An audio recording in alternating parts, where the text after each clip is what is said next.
everyone, and welcome to the first ever Our White House and Inaugural Celebration for Young Americans.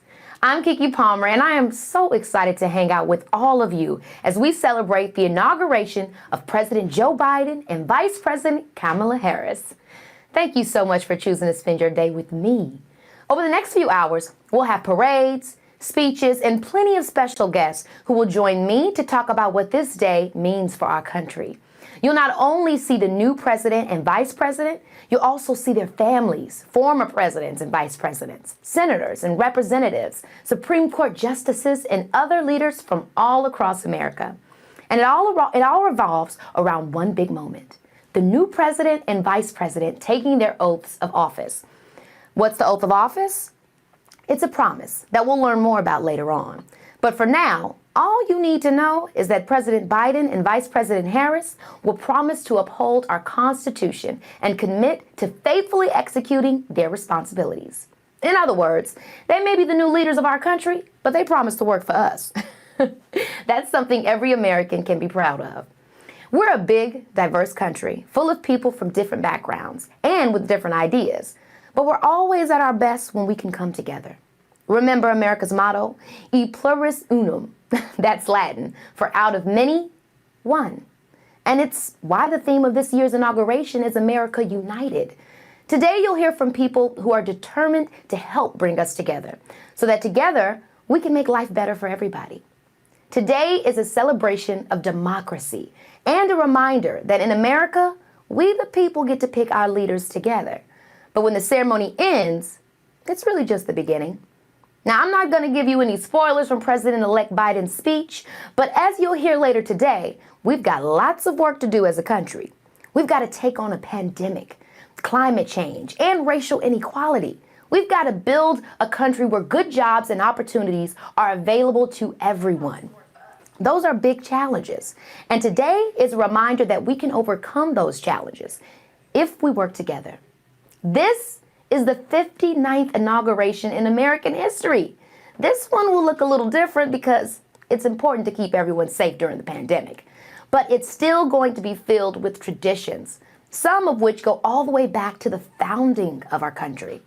So I want to thank you for celebrating this big day with me. Our democracy only works when we're all involved. And by watching today's inauguration and learning more about what makes our political traditions so special, you're taking part in something way bigger than yourself. As the day goes on, you can tell us what you think by using the hashtag Inauguration2021 on Twitter or tagging us at Biden Inaugural on Facebook or Instagram. You can also use our official filter on Snapchat and listen to our official inauguration playlist. Get into it. Lastly, make sure to check out bideninaugural.org/get-involved for everything you need to be a part of the inauguration, and store.bideninaugural.org to get your official inauguration gear. Now, let's kick things off with a very special guest. I'm honored to introduce Dr. Jill Biden. Dr. Biden has been an educator for more than 3 decades. She earned her doctorate in education from the University of Delaware in January of 2007. She has also 2 master's degrees, both of which she earned while working and raising a family. Ooh. Oh yeah, she's also about to become my first lady. We'll see Dr. Biden live on stage with the rest of her family later on. But first, she wanted to send a very special message to all of you. Take it away, Dr. Biden. Welcome to our White House, an inaugural celebration for young Americans. As a teacher and your first lady, I'm excited to take you on this journey with me. Together, we will experience how democracy works and what makes Inauguration Day so special. It's the traditions. It's all of us coming together. How on this day, leaders in all 3 branches of our government, legislative, executive, and judicial, will gather to begin a new administration, a new chapter for America, led by a new president and vice president. As we have done for more than 200 years, we will unite as one people with one government that serves us all, kids and grown-ups alike, no matter where we live, what we look like, whom we love, or how we voted. In just a little while, Joe and I will travel to the Capitol so he can take the oath of office and become the 46th president. And we're going to make history as Kamala Harris becomes the first woman to be vice president. This pandemic has made this year difficult. And because of that, you can't be here in person. But we're going to make sure that you see all the things that make this one of the most important customs of our democracy. For my family, it's an incredibly special day, and we are grateful for the honor of serving as your first family. And I hope it's a special day for you too, because this is your country, and we will build our nation's future together. So thank you for being with us on this journey, and I'll see you at the Capitol. Oh, how inspired. I can't wait to hear more from them later. Now, I promised you all that you were going to learn about the history of the inauguration, and we're going to start learning right now.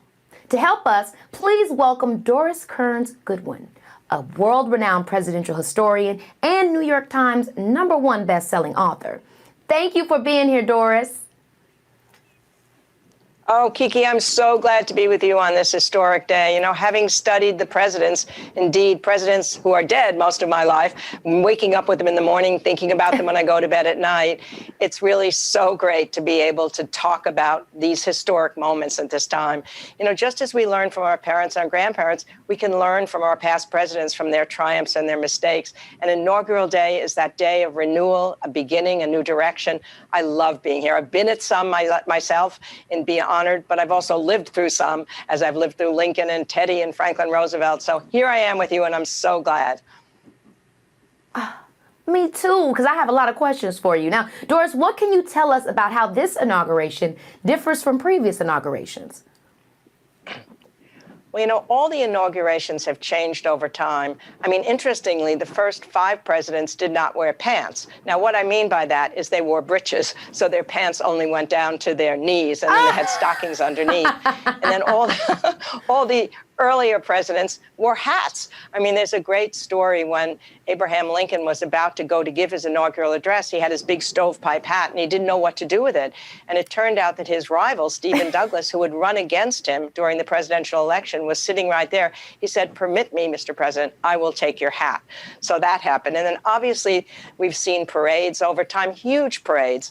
Harry Truman had this big parade, which was televised for the first time. And there were dogs, there were trained seals. It was like a circus. There were bombers from World War II. And then we can't see those kind of parades today because of COVID. And there was also a moment in one of the earlier parades when Eisenhower was lassoed by a cowboy. Somehow that was a great moment during one of the parades. But the important thing for us now is that even Doris, though we won't have the parade, we won't have an inaugural ball, what we're going to have is, as you said earlier, Keke, that oath of office. And that's the most important moment of the whole inauguration, because you have the new president giving the oath, saying the oath of office. And at that moment, he becomes the president of the United States, and the former president becomes a private citizen. And that's the hallmark of democracy. So that's the moment that we need. All the rest is pomp and circumstance, and it's wonderful. We wish we had the celebratory crowds, but we're going to be watching that moment, and that's the key. That's the great thing to watch. It's what democracy means, a transfer of power. I agree. Now, Doris, were all the inaugurations always held right here at the Capitol? Well, no, of course, the first 2 inaugurations of old George Washington and John Adams were held first in New York and then in Philadelphia. And then once they came to Washington, they were held in the Capitol. And then it depended upon the weather, whether they were outside or inside.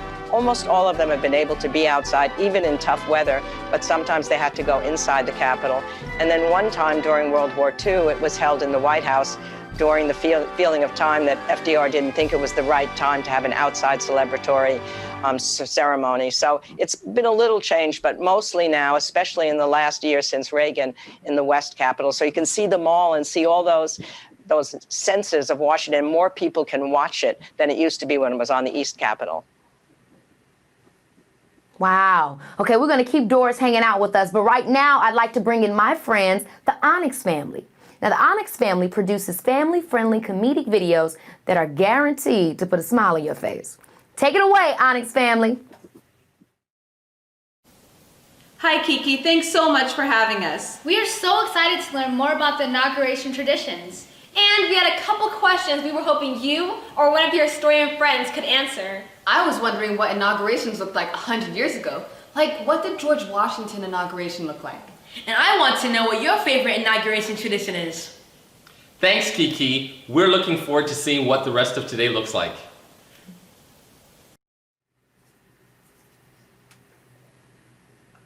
So you answered a little bit of some of the stuff about, what early inaugurations looked like, but I guess I would like to get into the details with you, Doris. What was George Washington's inauguration like? I mean, that's the first one. Well, the most interesting thing about George Washington's inauguration is that in the days before, there was a debate. What are we going to call this new chief executive? John Adams, who wanted us to look more like a monarchy in some ways, wanted him to be called His Mightiness or His Excellency, the protector of their liberties. And then Jefferson said, oh no, this is a republic. We have to just call him Mr. President. And John Adams said, well, if it's just Mr. President, he could be a president of a garden club or a country club. It has no dignity. But of course, Jefferson won, and Mr. President it became. So again, it was a debate. What should he wear to the inauguration?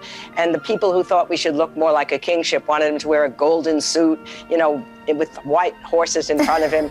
But George Washington wore a brown suit with a dress sword and a gold button. So that was the great compromise. Now, what is your favorite inauguration tradition, Doris? I think my favorite inauguration tradition is to see, as we will partly see today, the former presidents will be there, but to see that president who lost the election or who is leaving the election standing near to the new president. It just gives you that sense of continuity.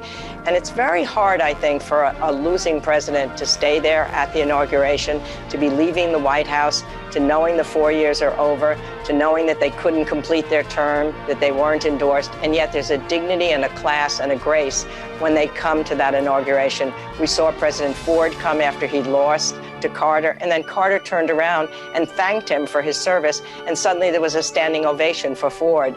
We saw Carter there when Reagan had won. We saw Bush 41 there when he had lost, and we saw Hillary Clinton there actually when she had lost to Trump. And somehow that symbolizes that something is larger than the person who's lost, that it's the country that's together. Absolutely. And this presidency is such a small club of people that that's the great thing to see them together. I couldn't agree with you more. It's an absolute perfect representation of dignity and class.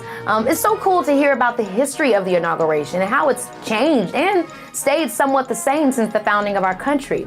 To tell us more about inauguration history, we're going to hear from a very important organization called the Library of Congress. Now, some of you might be familiar with the public libraries in your city or your town, and some of your schools might even have their very own libraries. The Library of Congress is similar to those libraries, except so much bigger. In fact, it's the biggest library in the world. They have millions and millions of books, recordings, newspapers, maps, and manuscripts. I mean, there's so much they can teach us about the history of our democracy. Our next video comes directly from the Library of Congress, and I can't wait for you all to get a sense of the amazing work they do.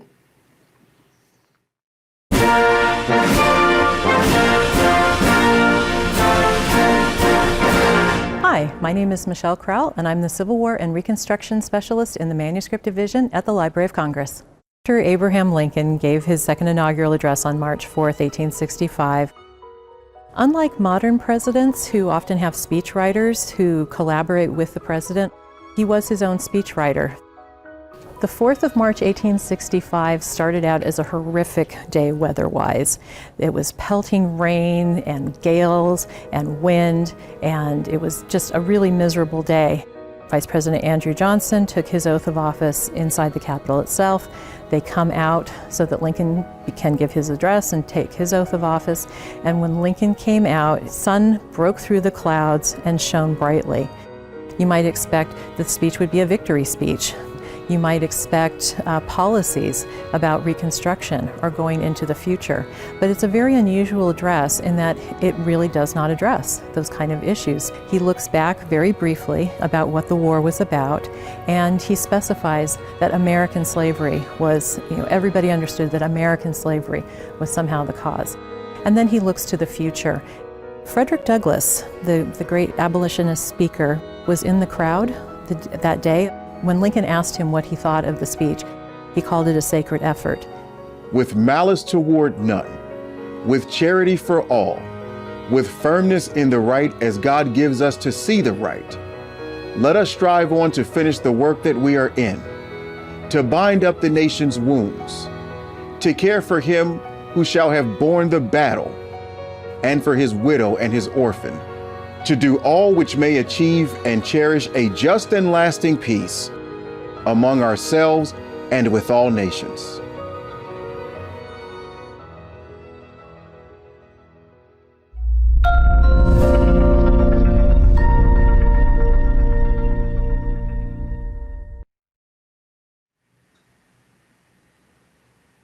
Wow, President Lincoln's speech was pretty impressive, and it's insane that they actually had it. I mean, what did you guys think about it? What do you think that Joe Biden will say in his speech later? Let us know by using the hashtag Inauguration 2021 on Twitter and tagging Biden Inaugural on Facebook and Instagram. Now, I want to talk about inauguration firsts. Doris, what are some of your favorites? I think one of my favorites is when usually the presidents go in a limousine from the Capitol to the White House, but during Jimmy Carter's inauguration, instead of staying in the limousine, he popped out of the limousine with his wife, Rosalind, and they walked hand in hand. And it was such a gesture, I think, to the people that I'm the people's president. And then their little daughter, Amy, who was only 9 years old, she popped out of the car as well, and she was skipping along the way. So it really, in some ways, was that greatest moment of the inauguration, just showing that a president really is of the people. And then all the people surrounding were able to actually see him walking down the street. So other presidents have done it, but not that long distance that Carter did. So that's one of my favorite moments. Another one, actually, my husband was a speechwriter for John Kennedy. And after John Kennedy witnessed the parade, he saw my husband in the White House. They were both looking at their new digs in the White House. Where's our offices going to be? And he said to my husband, did you see the Coast Guard contingent? And my husband couldn't remember on the parade what it was. And what Kennedy said, there wasn't a black face among them. I want you to do something about that. My husband was so excited. It was the first order he would ever have. So he called the Treasury Department, and they integrated the Coast Guard. So that's a great moment. And then a fun moment is LBJ had his dog Yuki in the reviewing stand watching the parade. I think that was maybe the first dog that was part of the reviewing stand, even if they'd been in the parades before. So those things, light and serious, I think, are what make up these moments. We remember all of them. Yes. Now, Doris, who was the first president to have a poet at their inauguration? That was John F. Kennedy as well, as talking about the Coast Guard and now the poet. And it was an extraordinary moment because there had been almost a blizzard the night before, and then the snow was packed on the ground, and the sun came down reflecting over the snow. So the poet was older, Robert Frost, and when he went to read his poem, he couldn't see the words. So Lyndon Johnson, the vice president, tried to shield him, but it didn't work. And then finally what he did in that moment of crisis, he put the poem aside, and he just simply memorized another poem that he had memorized entirely. So it was that moment when you're reaching a terrible moment in your life. What do? And you improvise. And the way he memorized that poem, it was just a very touching moment for everybody when he gave that poem to the country. So since that time, we haven't always had poets, but it's become a tradition that many of them have followed. And we will see that today as well. It's a nice moment for using the words of poetry and beauty to symbolize a poetic moment in the country. Yes, that's beautiful, and like it was meant to be that way. Okay, you guys, now it's time to talk about something of the utmost importance. Presidential pets. Get ready for a presidential pet pop quiz brought to you by my friends at Nickelodeon. When President Biden moves into the White House, he's bringing some very special pets with him. What do you know about presidential pets? Let's test your knowledge with Nickelodeon's Presidential Pets Pop Quiz. Move on in! Meow. super special about Joe Biden's dog, Major? A, he weighs exactly 22 pounds. B, he's a rescue dog. C, he's 150 years old. The answer is B. Major is the first ever rescue dog in the White House. You earned an honorary Paw Patrol badge. True or false? President Calvin Coolidge had a raccoon that he kept on a leash. It's true. Look at that. Don't let him off the leash. Got it. We'll be careful. Which president promised his daughters they could get a dog if he was elected? A, Barack Obama. B, George Washington. C, Gary. Wait, Gary, come on, you weren't a president. It's A. Barack Obama's first presidential negotiation resulted in the beloved bow. Which presidential pet was the first to have its very own website? A, Bill Clinton's cat Socks. B, George Bush's dog Barney. C, Gary. Gary, we know it wasn't you. It was A, President Clinton's cat Socks. Socks got tons of fan mail every single day. Hi, Kitty. She's purring. So cute. Now you know all about presidential pets. So let's welcome our newest White House hounds, Major and Champ.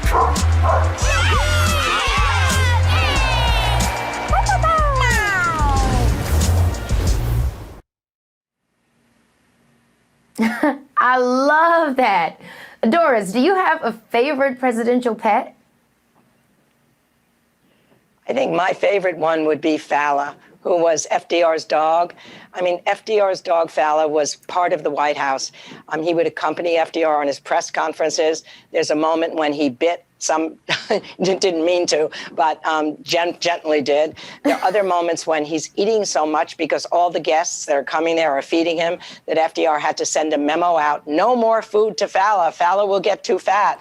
And then there's an incredible moment when Fala goes with FDR to a trip overseas. And then the Republicans claim that he'd been left behind and that FDR had to use a destroyer to bring him back at huge expenses. It wasn't so. It was just a story. But FDR gave a talk. He said, I'm used to the criticism of myself. My wife is used to it. My children are used to it. But my dog has never been criticized before, and he's never been the same dog since. It was so hilarious that everybody had to laugh, even those who were trying to make the criticism. But I loved little Fala. When I was a girl, I went to the FDR library for the first time, and I couldn't wait to meet Fala, not knowing that Fala was no longer alive. And I saw his leash on the chaise lounge, and I saw his blanket there, and I said, where's Fala? So it just shows how you can connect, I think, with a dog, especially if you're a little kid. Yes. Doris, what are some of the more unusual pets that have lived in the White House? Oh my God, the history of pets is just crazy. John Quincy Adams actually had alligators in his bathtub. Somehow he'd bring guests in, look at my alligators. No. Thomas Jefferson had some bear cubs. But I think the most incredible menagerie was Teddy Roosevelt, because he had 6 kids and they were kind of wonderful and wild. They would walk on stilts in the White House. They'd roller skate along the floors. And so they had a badger, they had a pony. Actually, they brought the pony up. One of the kids did in the elevator to visit one of the other kids who was sick to make him feel better. And they had a badger that they too would walk around, and snakes. They had snakes that they'd stick in the couches sometimes when guests were coming. So I think those are the most unusual pets that I can imagine. There was a cow for Taft, and there was sheep during Wilson, and the sheep would actually cut the lawn, and then at the end he would shave the sheep and then use that wool for the Red Cross. So sometimes they've been useful, these characters of pets as well. Right, I guess that leads me to what kind of role have presidential pets typically played in presidential terms in the past? You know, I think especially dogs and cats play a role as something that a president can relate to in times of stress. You know, it's a companion. Harry Truman once said, if you want to have a friend in Washington, you should have a dog. The dog will give you unconditional love, not looking for something from you. And I think at the same time for the American people, and maybe especially for kids, when they see a president with a dog, they can relate to him as a human being. They know he's going to walk the dog.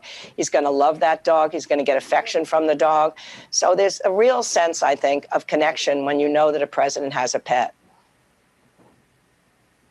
Oh, I love that. And I thank you so much for spending time with us this morning, Doris. I learned so much. I could talk to you forever. And now I want to welcome a good friend of mine whose new song has been stuck in my head all week. What were you going to say, Doris? I was just going to say thank you. I'm so glad to share this with you today. I'm a big fan of yours, so I'm glad to be with you. Oh, thank you so much. We'll talk later. Let's please welcome Olivia Rodrigo. Thanks, Keke, and hi, everyone. I am so excited to be here to celebrate the inauguration of Joe Biden and Kamala Harris. This is such a historic day for our country, and I'm so happy I get to be part of it. As some of you guys may know, I got my driver's license recently, and even though I'm old enough to drive around, I am not old enough to vote yet. However, that hasn't stopped me from getting involved in politics and supporting our soon-to-be president and vice president. And one of my favorite things about this incoming administration is their commitment to including all voices in their decision-making processes, even those under 18. And one of my favorite parts about an inauguration is how it brings people together from all over the country. And even though we aren't able to physically be together because of COVID-19, it's really cool that we get to celebrate together virtually. I know I'm going to be dancing along to the musical guest in my living room, so I hope you'll join me. And let's get back to the party. Thanks again, Keke. Can't wait to see what's next. Oh, thanks, Olivia. And don't worry, I'll be dancing along with you. Okay, everyone. Now, we're going to hear from our first ever second gentleman of the United States. Here's Doug Emhoff. Hi, everyone. I'm Doug Emhoff, and my wife, Kamala Harris, is going to be the next Vice President of the United States. I'm thrilled to join you today and ask you a couple of trivia questions. Okay, first question. In which state were the most vice presidents born?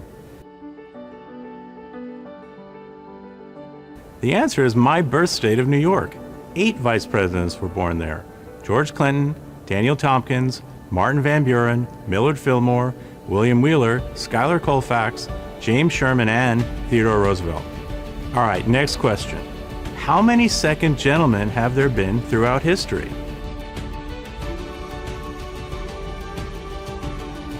The answer is none. But with the historic inauguration of my incredible wife, Kamala Harris, as the first female vice president, I'm going to be the first second gentleman. Wow. I'm just sitting here thinking about it. I mean, isn't it so cool we're going to have a second gentleman? Doug Emhoff is the first because Kamala Harris is the first woman to ever be vice president. I'm so excited that a woman of color is going to be the vice president because everyone deserves to be represented, no matter your race, religion, gender, or even age, including kids who aren't even old enough to vote yet. Matter of fact, let's hear some advice from kids for the new administration. And now, real kids give advice to the new president.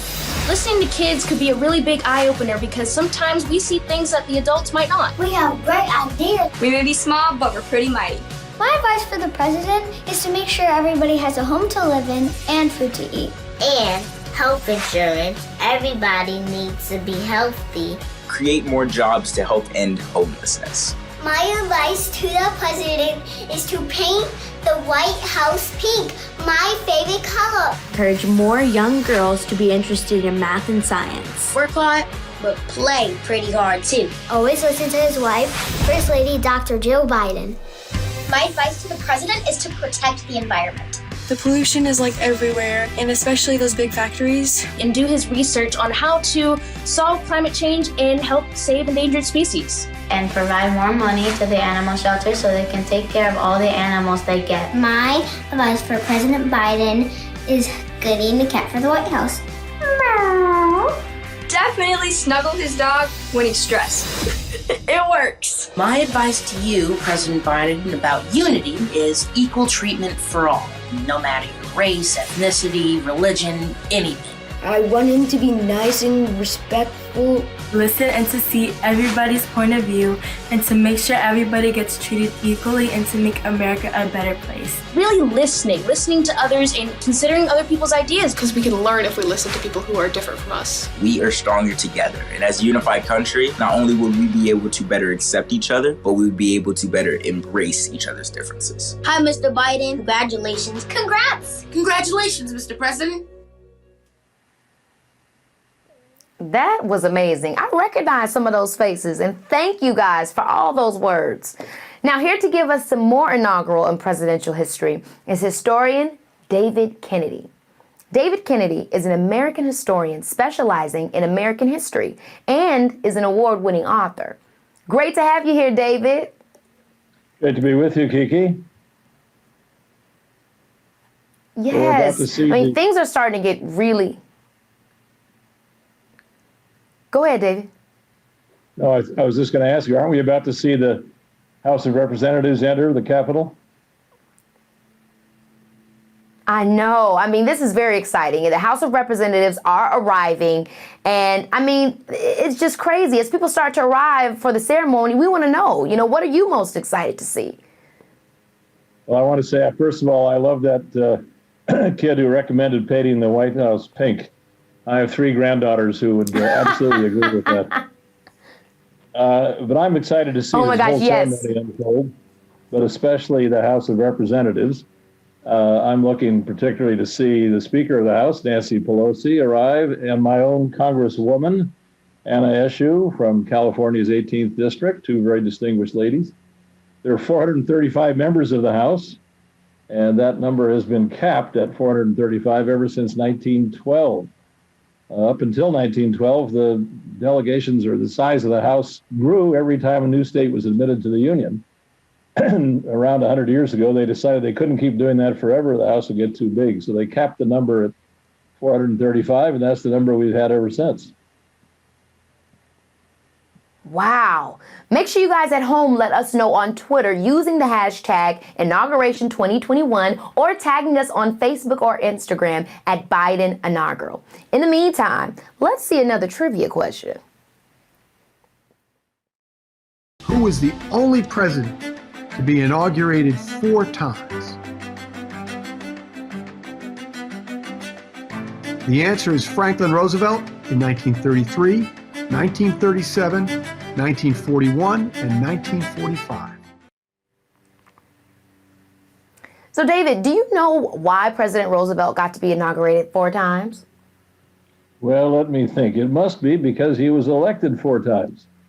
But that's an unusual bit of presidential history, because the up until Franklin Roosevelt came along, no president served more than 2 terms, which was a practice established by George Washington when he refused to run for a 3rd term. And every president thereafter, until Franklin Roosevelt, honored that tradition until Roosevelt. And he was elected for a 3rd time in 1940 and a 4th time in 1944. And then about a decade later, the 1950s, the Constitution was amended to make it constitutionally illegal for a president to serve more than 2 terms. So it's an interesting example of what had been a norm or a practice which wasn't mandated by law, which became constitutional law only in the middle of the 20th century. Wow.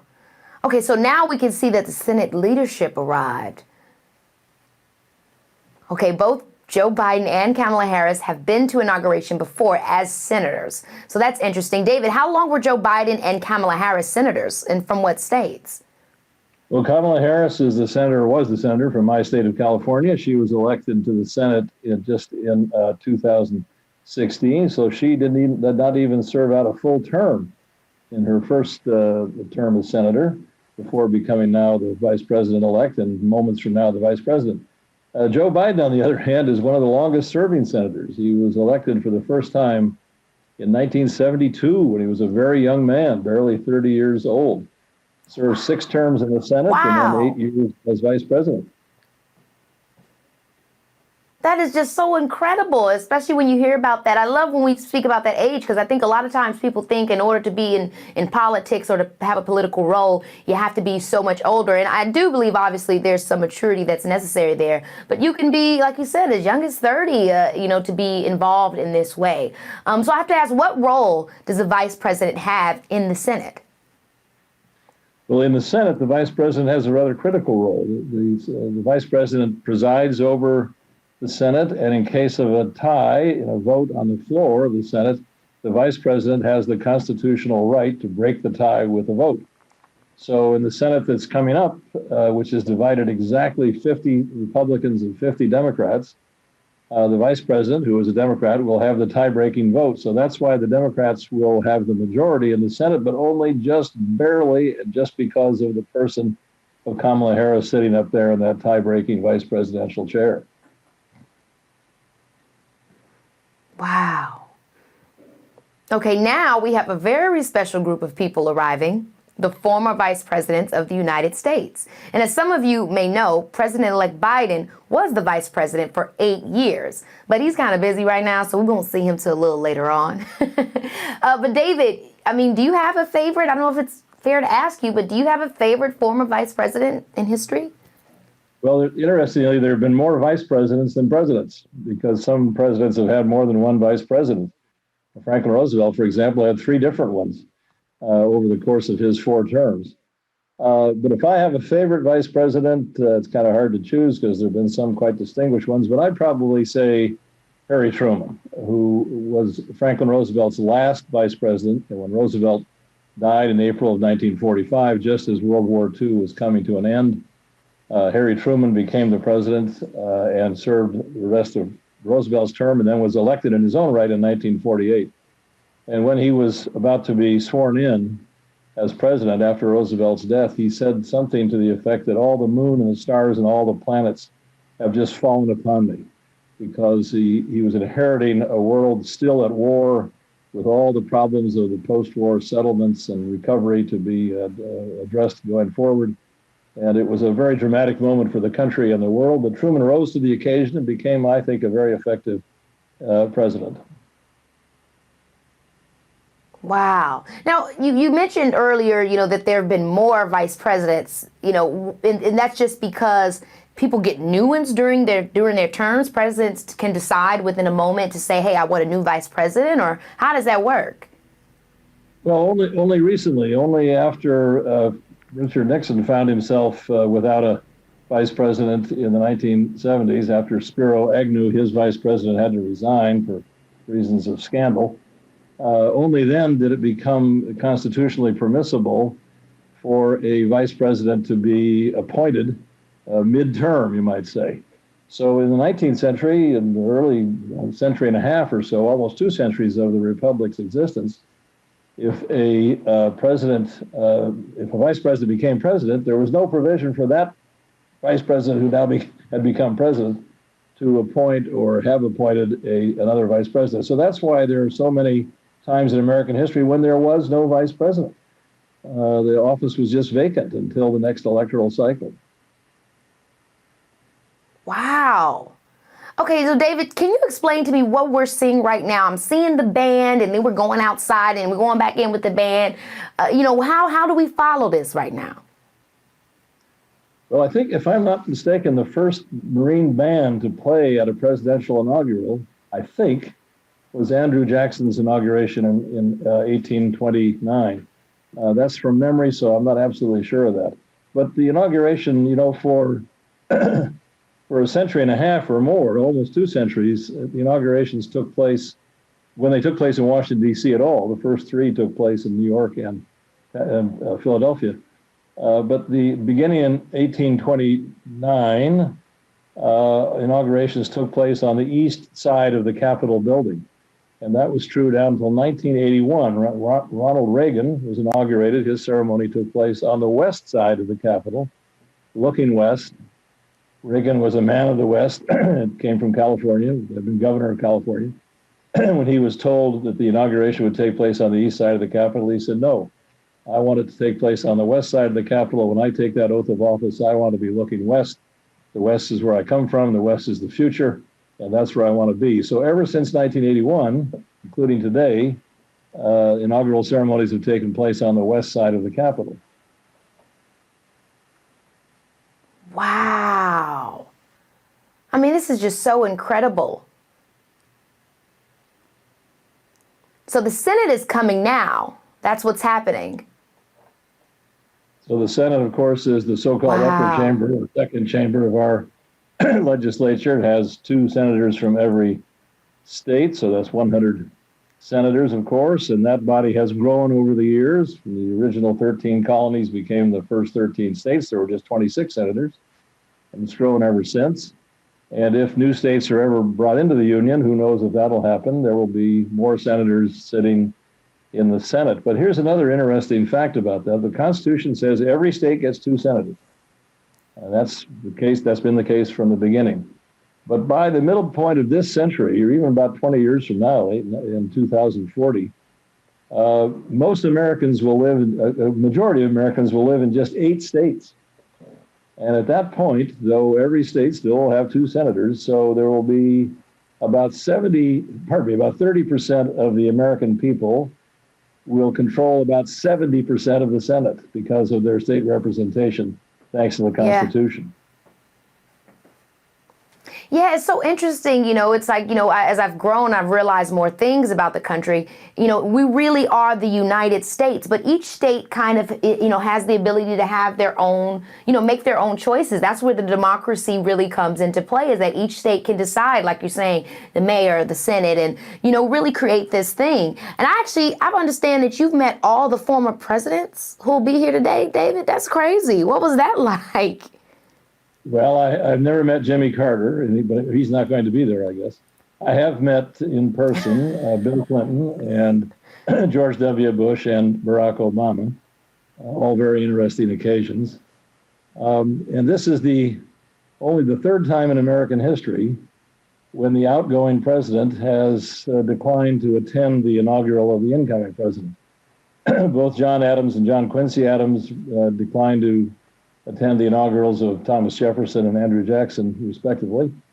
And Andrew Johnson, at the end of the Civil War period, refused to attend the inaugural of Ulysses Grant. So this is a kind of a rare event where, on this occasion, where the outgoing president is not going to attend the inaugural of the incoming president. Wow. So that has happened before. It has happened before, but we usually take the fact that the outgoing president is not there as a sign of just how divided the country was at those times and is now, and how the transfer of power, which we take to be a hallmark of the very essence of our democratic system, a peaceful transfer of power, has been challenged by the events of recent days. So it's the vice president. Yes. Pence will be there representing the outgoing administration, so I think that's a very healthy sign.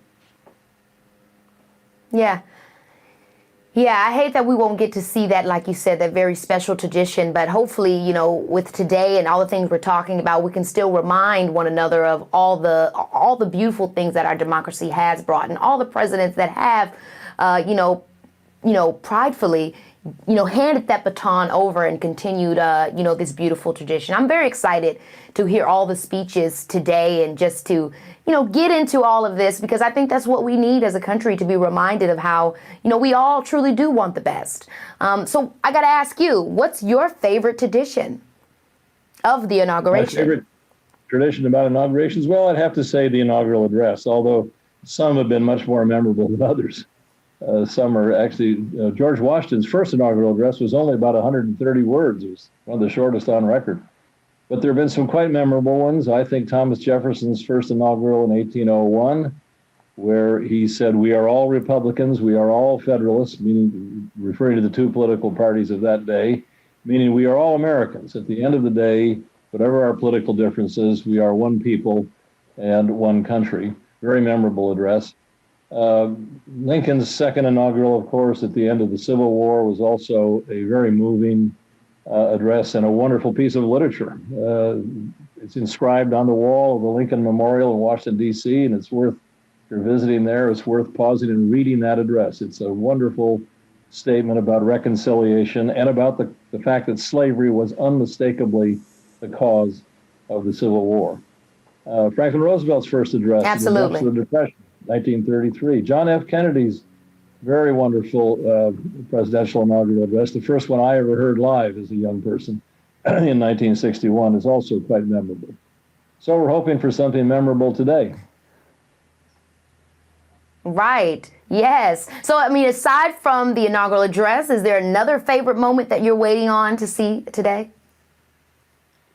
Well, just that moment when the president-elect puts his hand on the Bible and swears the oath of office, and that is the moment, the actual pivotal moment when the transfer of power actually takes place. And it's a ceremony now that's 230 some years old, and it's a moment that we should all be proud of, and it marks as I say, the very essence of our democracy, that we disagree, but we come together when we remember that we are one people. And that's the moment when that great fact that lies at the very heart of our democratic system, that's the moment when it comes into focus. So, yeah, I get a little flutter in my heart when that happens. I'm still moved by that moment in the ceremony. So I'm looking forward to seeing that today. Yes, me too. As I understand more and take this ride alongside you, and all the great people today, it gets me emotional as well. So as we let everybody continue to roll in, I want to take a look at another of a Library of Congress video. Check it out.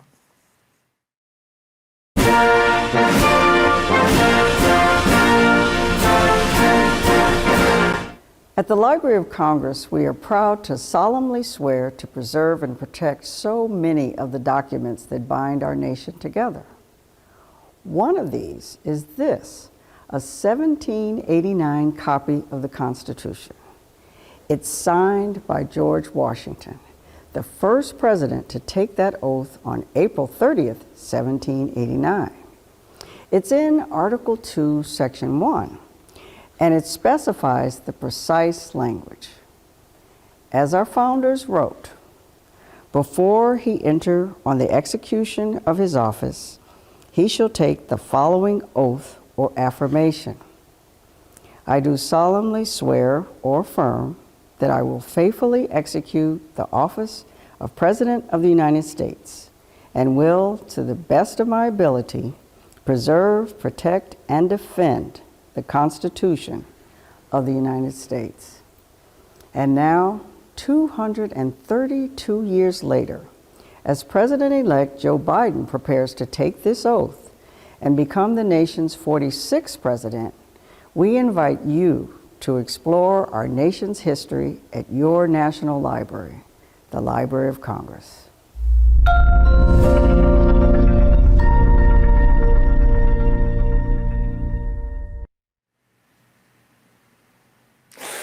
Okay, it looks like we're about to start seeing some former presidents arrive. This is so exciting. Okay, first up is the 42nd president, Bill Clinton, and his wife, the Honorable Hillary Rodham Clinton. Oh my gosh, you guys. David, I mean, when do the presidents move into the White House? Like, what's that step? Because that's what I've been, thinking about this entire time. Like, when does that process start? Well, they move in this very day on Inauguration Day. So President Biden, or about to be President Biden, will go home to the White House just a couple of hours from now. So that's another part of the whole transition process, of course, is not just the transfer of power, but the transfer of that residence that we call the White House. So that's where Joe Biden will be putting his head on the pillow and going to bed tonight. Oh my gosh, that's so insane how it all just happens, so fast. Okay, so now I've got to ask some questions about the former president, Bill Clinton, because I just want to know what did he do before he became president? Well, he's a lifetime political figure. Bill Clinton was the governor of Arkansas before he became president of the United States. So many of our presidents, virtually all of them, have had prior experience in political office or in the military, as in the case, for example, of Dwight Eisenhower in the 20th century, or Ulysses Grant in the 19th century, or for that matter, George Washington. Joe Biden, the incoming president, of course, has had long experience both as vice president and then before that in the Senate of the United States. So that's a fairly typical pathway to the presidency, is to serve in some other elected office before assuming the presidency and going to bed in the White House. Wow. Okay, so next that we see arriving is the 43rd president, George W. Bush. And President Bush's father was also president from 1989 to 1993. I remember my mom telling me that because that was the first president that I actually became aware of. I remember being in school and learning about, starting to learn about political stuff. And it was George Bush's election. And I wanted to ask you, were there other father and son president duos? Well, yes. George W. Bush is not the first son of a president to become president. The very first combination like that was John Quincy Adams, who became president in 1825. He was inaugurated in 1825, and he was the son of John Adams, who was the second president after George Washington back in the 1790s. So the two Bushes and the two Adamses are the only two father-son combinations, but there's also a grandfather and grandson combination. William Henry Harrison was president in the 1840s, and his grandson, Benjamin Harrison, was elected president in 1888. So the Bushes are not the only family tradition of the presidency. Two father-son combinations and one grandfather-grandson combination. Wow. Now, would you say that George Bush's path was similar to Bill's as well? Like, did they kind of have the same trajectory of becoming president, or did he do something entirely different before becoming president? No, actually, both George W. Bush and Bill Clinton had similar pathways to the White House. George W. Bush had run unsuccessfully for Congress, actually, as a young man, but then later became the governor of Texas, and he served 2 terms as governor of Texas. And then, of course, moved on to the White House. So they're both baby boomer presidents, Bush and Clinton, both born in that post-World War II generation that left its mark on history in so many ways. And both of them, as it happens, had similar pathways to the presidency, having served as governor before they became president. Wow, that seems so incredible to I guess, like you said, it goes in line because when you think about the president, they are doing a public service. And so you would imagine they would have been doing, tons of public service before they decided to make that big, oath. Okay, wait a minute. Now we see the 44th president, Barack Obama. President Obama. Okay, President Obama picked Joe Biden to be his vice president in 2008, and they served 2 terms together as president and vice president. This is incredible. David, why do you think that Barack Obama picked Joe Biden to serve as his vice president? Well, I've just been reading ex-President Obama's memoir, where he talks about that a bit, and he wanted someone with whom he was personally compatible, and they turned out to be pretty compatible. And he wanted someone who knew in more detail, I guess, than President Obama himself did, how the Senate worked and how the legislative branch of the government worked. And he wanted somebody who had some standing and credentials in foreign policy, which Joe Biden did quite deeply. So that was a very effective combination, and Joe Biden is one of the vice presidents. There are relatively few vice presidents, but he was one of them who was assigned certain responsibilities by the president. He wasn't just made to wait in the wings and wait and see if something happened to the president. So Biden actually had some, you might say, executive responsibilities when he was vice president. Yeah, that's amazing. And now he's about to become the president. And now he is, yeah. So you might say, in a sense, that Joe Biden has had some pretty extensive training for the position he's about to take. Yes, I'd say. And now is the time. Unfortunately, we have to say goodbye to you, David. But I thank you so much for joining us. I truly do. Well, thank you, Keke. I've enjoyed it too. And I'm looking forward to the rest of the inaugural day. Thanks so much. Yes, talk to you later. Okay, now you guys, we have some more inauguration trivia. Let's get into it.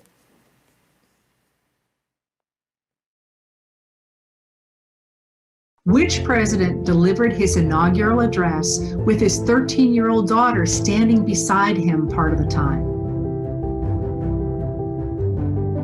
Answer, Ulysses S. Grant, 18th president, on March 4th, 1869. As her father delivered his inaugural address, his 13-year-old daughter Nellie left her seat beside her mother and came to stand beside her father for a while he was speaking. Everybody in the audience thought it was really cute.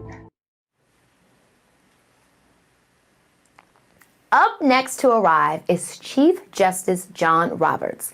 He is the presiding judge of the Supreme Court.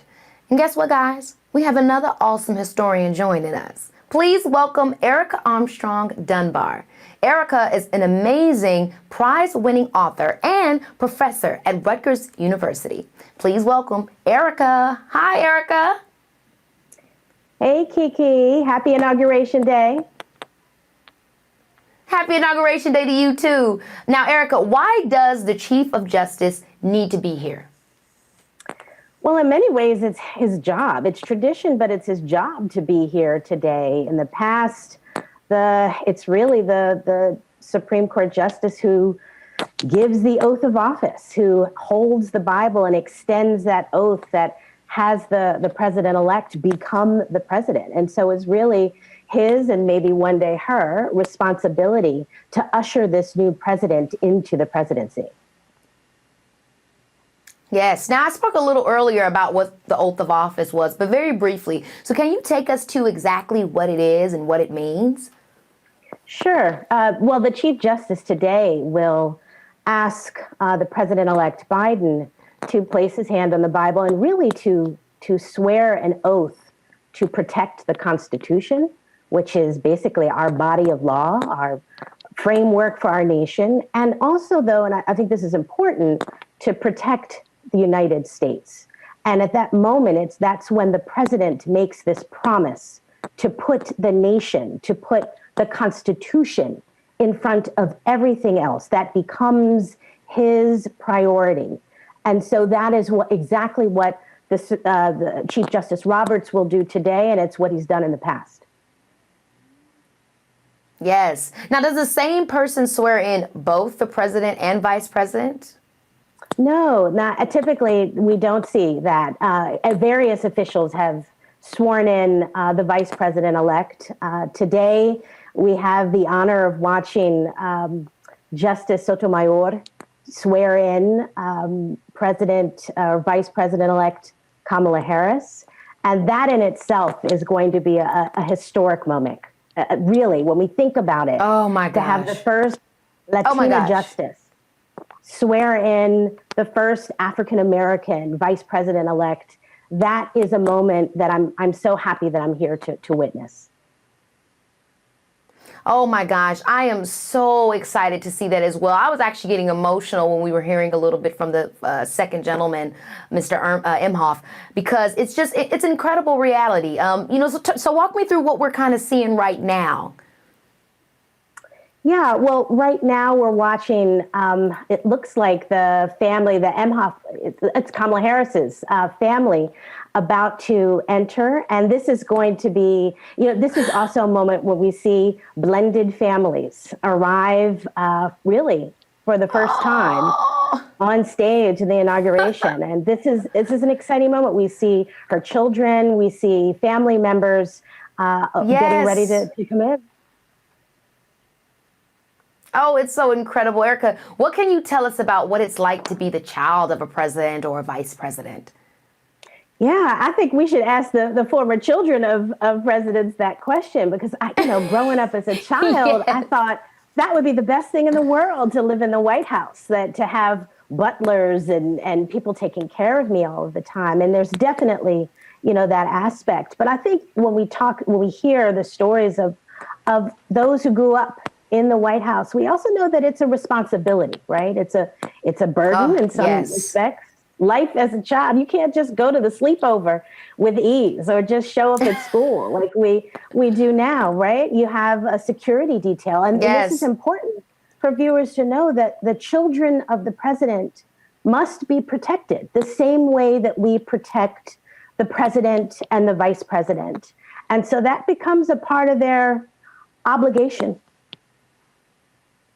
Yeah, it's so true. And then to imagine even after, they're the president or the president's child and they become just a civilian again, they still have to keep that security and those, the people with them. It's very interesting. So arriving now are President-elect Joe Biden's family, including his son, Hunter, and his daughter, Ashley. Now, Erica, have there ever been any presidents who didn't have children? Well, yeah, actually, there were at least 4 presidents who did not have children, starting with the first president, George Washington. He had no biological children. He adopted Martha Washington's grandchildren, but so they eventually lived with him during the presidency. But when we think about it, yeah, there were Andrew Jackson did not have children, James Polk, James Buchanan. So there is a history in the past of not always having children in the White House. Wow. Okay. Now arriving are Vice President Mike Pence and Second Lady Karen Pence. Erica, what role do spouses normally play in inauguration? Yeah, I think that they play a role that they'll play for the next 4 years or longer, and that's one of support, right? So we see the president-elect or vice president-elect's spouse enter, and really they'll more than likely they'll hold the Bible, and they, as the oath of office is being administered, and really sort of stand up as a symbol of supporting their spouse. This time, of course, we'll have a second gentleman doing that as well. But really to be a source of support during the inauguration and then later on throughout the presidency. Wow. Yeah. So you say throughout the presidency, their role it becomes the same, but even probably more. Are there duties that they have to do during the term or? Yeah, it's changed over time. So we can go back to Martha Washington, the first lady. And while she didn't necessarily have specific duties, she was George Washington's social partner. She held the parties, she held the balls, she had the dinners with the dignitaries. George Washington wasn't so great with that. She was the one who was sort of a little more the life of the party. And so she helped him once again in this sort of social capacity and in managing their home. Over, modern times, that's changed. And we've seen first ladies take on social campaigns of different sorts. Like Michelle Obama. Michelle Obama. Exactly. That's exactly what I was going to say. She was really dedicated to having this sort of Let's Move campaign. And that really targeted on young folks, young Americans, and thinking about health and well-being, a diet and exercise. Yes. And so this became really her call. Yes, and I loved it. I loved everything that she's done and continued to do. It's beautiful to see that. Okay, everyone, it's time for some more trivia. And don't forget to tweet with the hashtag Inauguration 2021. Oh, excuse me, Inauguration 2021. We're not that far ahead if you think you know the answer. Who was the last president to be inaugurated on March 4th, and who was the first to be inaugurated on January 20th? The answer is Franklin D. Roosevelt. His first inauguration was March 4th, 1933, and his second inauguration was January 20th, 1937. Walking in now is Senator Amy Klobuchar from Minnesota and Senator Roy Blunt from Missouri. Now, Senator Klobuchar and Senator Blunt have served on the Joint Congressional Committee of Inaugural Ceremonies for the past several months and will welcome everyone and get the ceremony started. Oh my gosh. Now, Erica, what can you tell us about the Joint Congressional Committee? I mean, what is their role typically in planning the inauguration? Yeah, they're important. They basically plan all of the ceremonies connected to the inauguration. And typically this is a committee that's formed about a year before we even have an inauguration, in part because there are multiple things that have to happen in terms of planning the actual ceremony. Now, of course, this year is somewhat different, in part because of the sort of health pandemic that we are living through right now. But really, it becomes their charge to make certain that Inauguration Day, that all of the ceremonies attached to it sort of go off without a hitch. Right. Now, I noticed that Chairman Blunt and Senator Klobuchar are from different political parties, but they're both on the joint Congressional committee. Is there a reason for that? Yeah, well, there's always, the committee has 3 senators and 3 members of the House of Representatives, always. And so what you always see is a sort of mixed, multiple or both parties represented. So you'll have House Speaker Pelosi, who's a part of the committee, as well as the minority leader. So you're always going to have both the Democratic and Republican parties represented. And let me just say, I think that's really important. It's important to remember that this is a moment, especially Inauguration Day, where parties need to put aside any difficulties, any sort of difference in opinion, and usher in the new president, the president who is responsible for the well-being of all Americans, no matter your party, no matter your background. And so in many ways, this is a reminder of what we're supposed to be today as a nation. Yes, I love that. And I couldn't agree more. So we're seeing a lot of different things happening, a lot of people outside, a lot of people inside, people speaking, talking. What can you describe, what we're actually seeing on the feed right now and what's happening next? Yeah, this is the exciting moment. It's sort of like when you're watching the red carpet for the Golden Globes or what have you. You get to see all the famous politicians walk in. We get to see what Michelle Obama was wearing, First Lady Michelle Obama was wearing when she came in. And it's a moment where it's a sort of reminder of the past, right? As we watch the former presidents walk in. But it's definitely a signpost to the future, right? The present and the future. It's exciting, and it's a reminder of the power of this nation. Oh, I couldn't agree more. As we let everybody continue to roll in and get geared up for the main event, we've got another video for you to check out from the Library of Congress.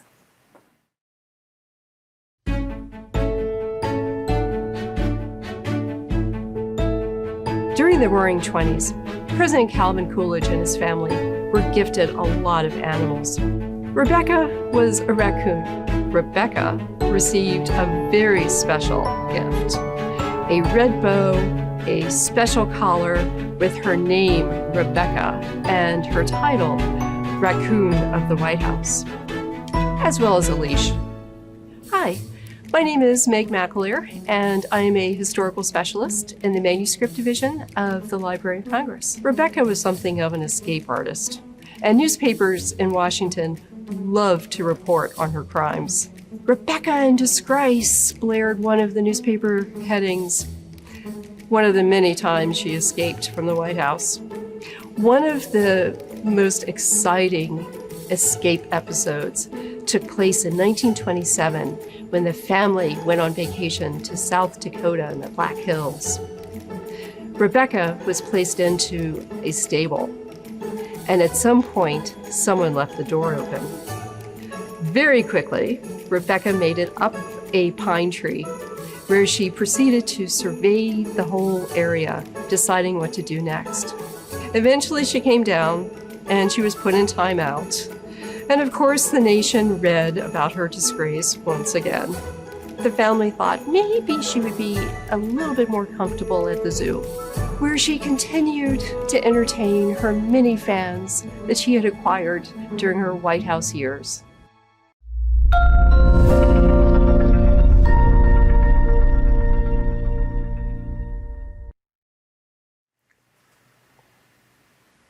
Another great video from the Library of Congress. So now let's catch up, Erica, to what's happening. What are we seeing right here on the feed right now? Yeah, we're seeing more people sort of enter, and we're waiting that moment. We know we're drawing close to when the show headliners appear, right? And that'll be the president-elect and, of course, Vice President-elect Kamala Harris. Yes, now arriving is Madam Vice President-elect Kamala Harris and her husband, Doug Emhoff. And I mean, she looks absolutely fabulous. Erica, can you review all of the ways in which Kamala Harris is making history today? Because I'm just shook. Yeah, I think all of us are shook, at this moment. She represents a first for so many, right? She's, of course, the first Black vice president-elect. She's, of course, the first woman vice president-elect. She is the first person of South Asian descent who will be the vice president as soon as she takes her oath of office. It's an amazing moment. A woman who studied at one of and really the only vice president we've had who studied at a historically Black university, Howard University, participated Incredible. in all of these things, participated in the first Black sorority, Alpha Kappa Alpha Sorority Incorporated. She is just a first in so many ways. And I think we all know that she won't be the last. And I think that's the power and the promise of her today, of watching her walk in. That's the reminder that this is just the beginning. Yes, I remember being a kid, and as I was learning about all this political stuff, the reality is I never saw a Black face. I never saw a woman. I never saw any of these things that, represent me. And what's so beautiful, even through all of the craziness that we're seeing, and sometimes it can make you feel hopeless, like, are things going to change? When you see something like this, when you see Kamala Harris, and like you said, not only is she Black, not only is she a woman, but you see the joining of all different things within her family. I mean, it's mixed up. Her husband, Emhoff, he's white. I mean, this is what America is. That's what we're about. We're about embracing each other's differences in culture and loving each other because we're all one race. That's the human race. So it's a beautiful thing. I'm so excited to see this. I am too. And despite what others say, I think you're right that this is the moment that reminds us what America really looks like. When we see Vice President-elect Kamala Harris walk in with her husband, Doug Emhoff, we know that this is a new moment, right? We experienced the first Black president, but now we're in a different space right now, and it's exciting and promising. Yes, I'm so excited. This is just a great event. I got to ask you, what are you most looking forward to? I mean, I'm sure you've seen a bunch of inaugurations, but what excites you every time? Yeah, I think, as some of your other guests have mentioned, it's that moment where you take the oath of office. There's a permanency that comes with that, right? It's a reminder that this is real, that this has happened. And I think, at this moment in time, what Americans across the nation, no matter your age, no matter your background, I think we're all ready for a moment of stability. We're all ready for really the future of moving forward, of progress. And the oath of office is that reminder. This is a renewal, right? This is a moment of newness. And we're walking into 2021 with a new administration, as you can see, hugging one another and reminding us that as Americans, it is our ultimate goal to take care of one another.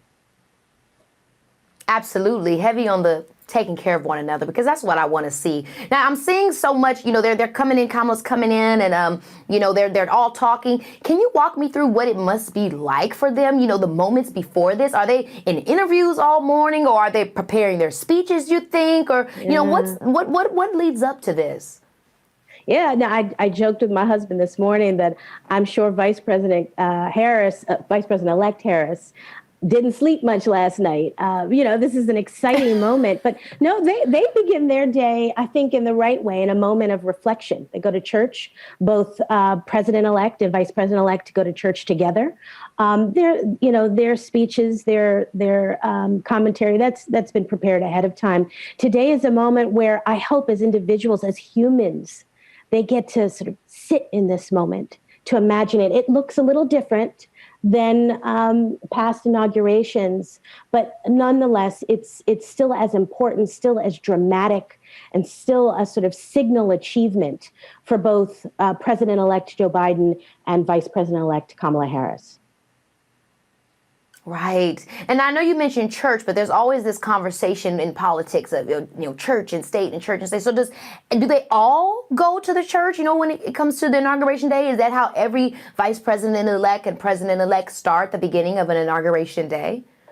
Over the span of time, not always, but that is definitely in modern American times. That has sort of that begins the day, and in part, it's a reminder once again of a renewal. And no matter your faith, no matter what walk of religion you practice, it's a reminder that both the president and president-elect are meditating on what's to come, on the power of the presidency and the vice presidency and the awesome responsibility placed upon their shoulders. So no matter to whom they pray or to whom they're in conversation with spiritually, I think it's important that they center themselves and meditate on this moment. Here it is.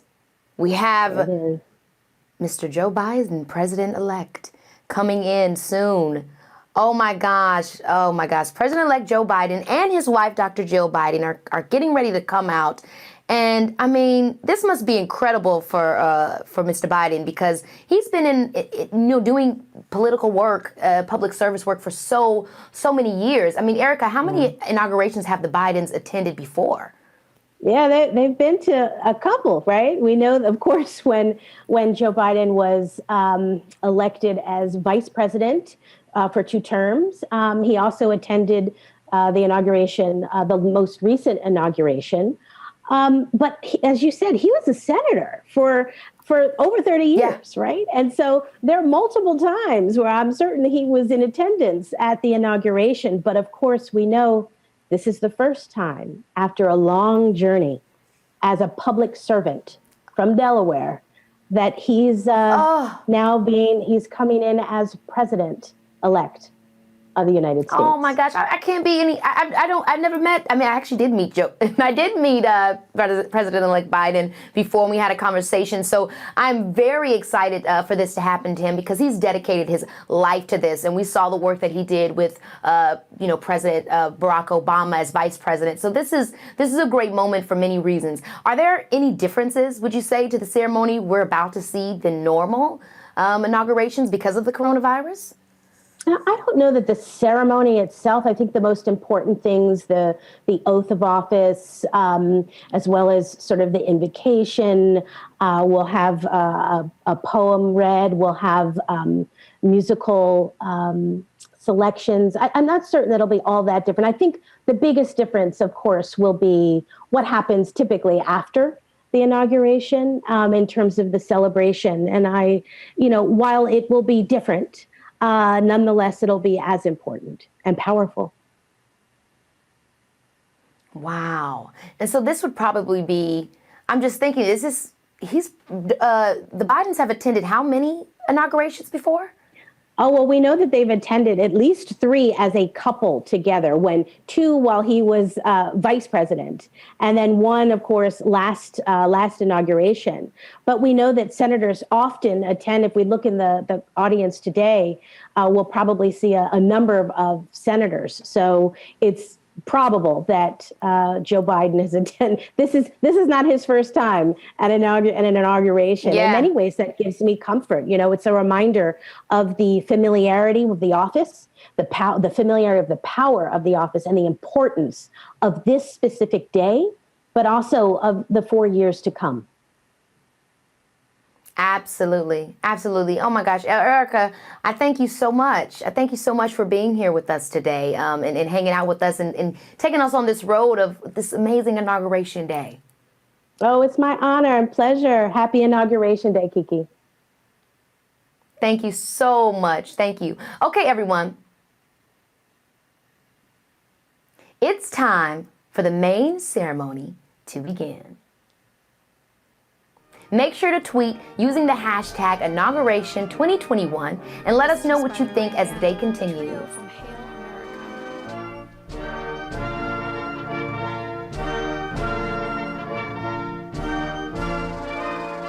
Marine band known as the President's Own. They play at the pleasure of the President and the Commandant of the Marine Corps. And they've played at every inauguration since Jefferson's.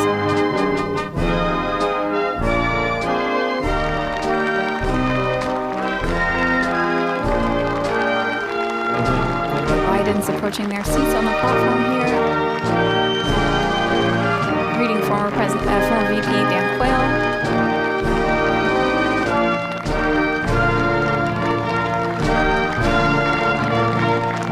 Look at his eyes. The pride. Ladies and gentlemen, please be seated. That's a phrase that is well welcomed right now.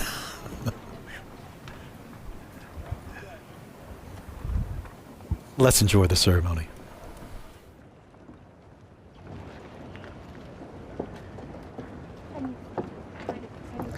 Please welcome the Honorable Amy Klobuchar.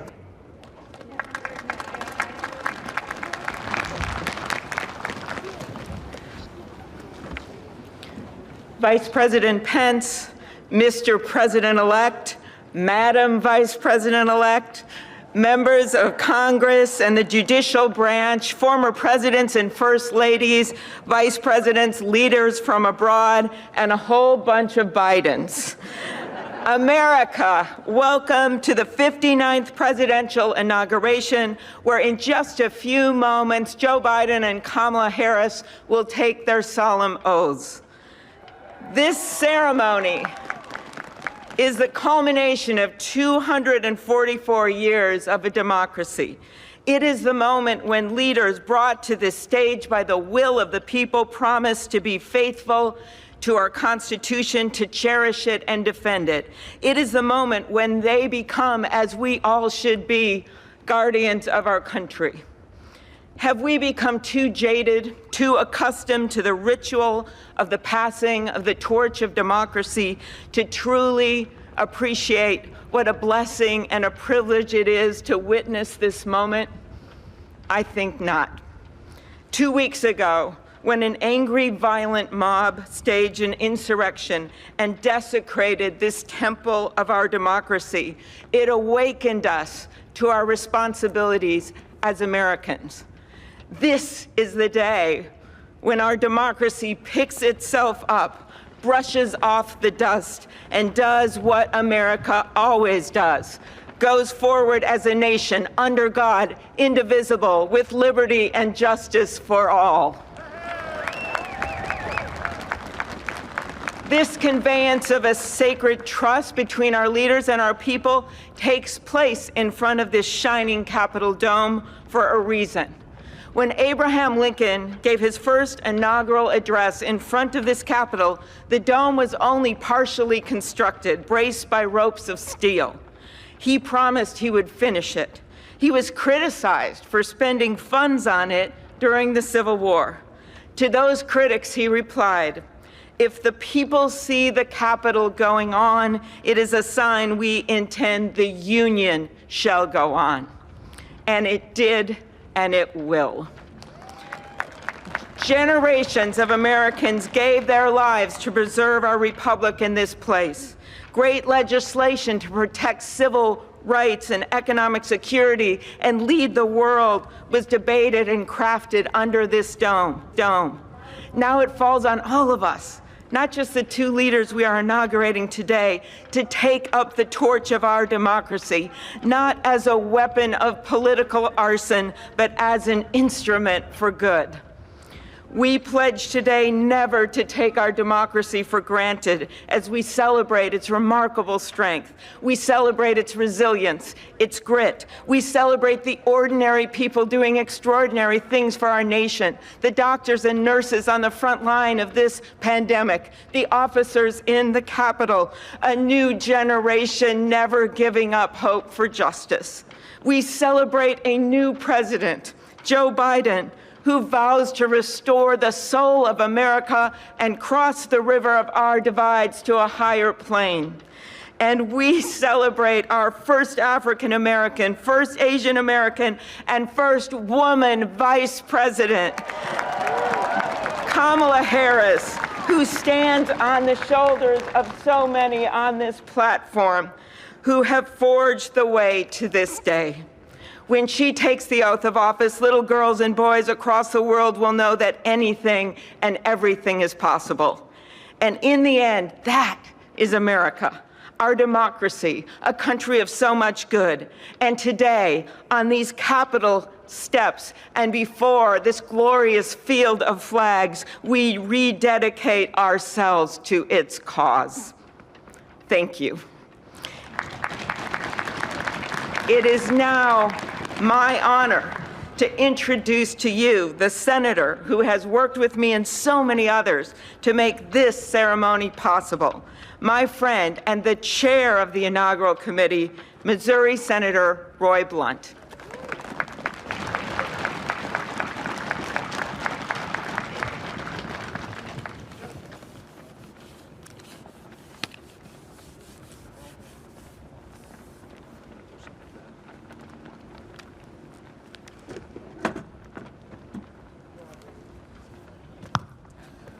Well, I should have known when Senator Klobuchar got involved, at least there'd be a touch of snow up here this morning. Of all the things we'd considered, I don't think snow was on my agenda till I walked out the door a moment ago. But thank you, Senator Klobuchar, and thanks to the other members of the Joint Congressional Committee on the Inauguration as we officially begin the 59th inaugural ceremony. I also want to thank the Joint Committee staff and our partners, particularly our security partners, for the way they've dealt with unprecedented circumstances. When I chaired the inauguration 4 years ago, I shared President Reagan's 1981 description of this event as commonplace and miraculous. Commonplace because we've done it every 4 years since 1789. Miraculous because we've done it every 4 years since 1789. Americans have celebrated this moment during war, during depression, and now during pandemic. Once again, all three branches of our government come together as the Constitution envisions. Once again, we renew our commitment to our determined democracy, forging a more perfect union. That theme for this inauguration, our determined democracy, forging a more perfect union, was announced by the Joint Committee before the election with the belief that the United States can only fulfill its promise and set an example for others if we are always working to be better than we have been. The Constitution established that determined democracy with its first three words, declaring the people as the source of the government. The Articles of Confederation hadn't done that. The Magna Carta hadn't done that. Only the Constitution says the government exists because the people are the source of the reason it exists. They immediately followed those first three words with the words to form a more perfect union. The founders did not say to form a perfect union. They did not claim that in our new country nothing would need to be improved. Fortunately, they understood that always working to be better would be the hallmark of a great democracy. The freedoms we have today, the nation we have today, is not here just because it happened, and they aren't complete. A great democracy working through the successes and failures of our history, striving to be better than it had been. And we are more than we have been, and we are less than we hope to be. The assault on our Capitol at this very place just 2 weeks ago reminds us that a government designed to balance and check itself is both fragile and resilient. During the last year, the pandemic challenged our free and open society and called for extraordinary determination and sacrifice, and still challenges us today. Meeting that challenge head on have been and are healthcare workers, scientists, first responders, essential frontline workers, and so many others we depend on in so many ways. Today we come to this moment, people all over the world, as we're here, are watching and will watch what we do here. Our government comes together. The Congress and the courts join the transition of executive responsibility. One political party more pleased today and on every inaugural day than the other. But this is not a moment of division, it's a moment of unification. A new administration begins and brings with it a new beginning. And with that, our great national debate goes forward, and a determined democracy will continue to be essential in pursuit of a more perfect union and a better future for all Americans. What a privilege for me to join you today. Thank you.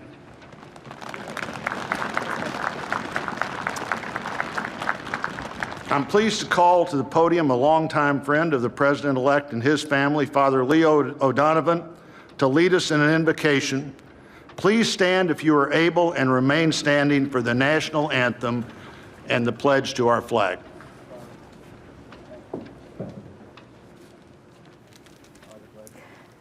Okay, now it's time for the invocation. Okay, performing today's invocation is Father Leo J. O'Donovan of New York. Now, Father O'Donovan is an American Jesuit Catholic priest and a longtime friend of the President-elect and the Biden family.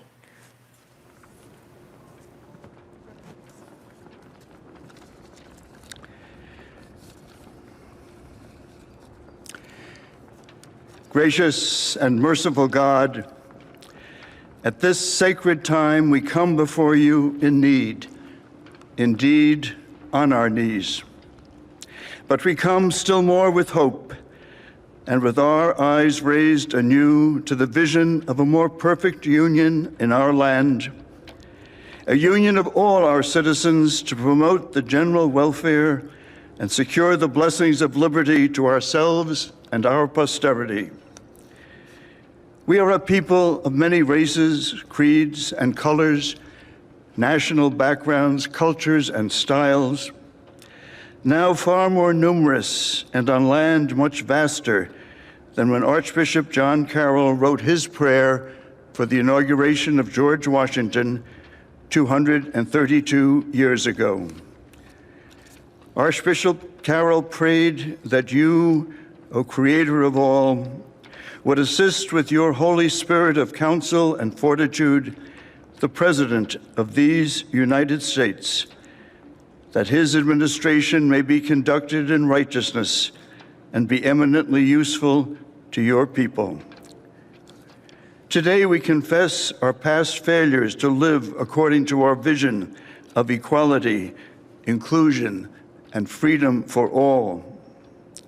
Yet we resolutely commit still more now to renewing the vision, to caring for one another in word and deed, especially the least fortunate among us, and so becoming a light for the world.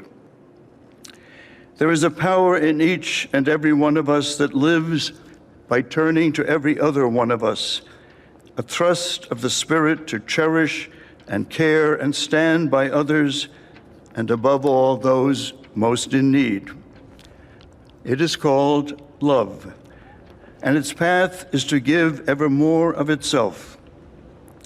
Today, it is called American patriotism, born not of power and privilege, but of care for the common good, with malice toward none and with charity for all.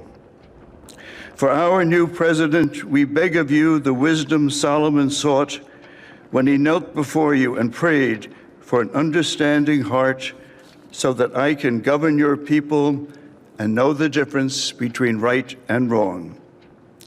We trust in the counsel of any of you lacks wisdom, you should ask God, who gives generously to all without finding fault, and it will be given to you. Pope Francis has reminded us how important it is to dream together. By ourselves, he wrote, we risk seeing mirages, things that are not there. Dreams, on the other hand, are built together. Be with us, holy mystery of love, as we dream together. Help us under our new president to reconcile the people of our land, restore our dream and invest it with peace and justice and the joy that is the overflow of love. To the glory of your name, forever, amen.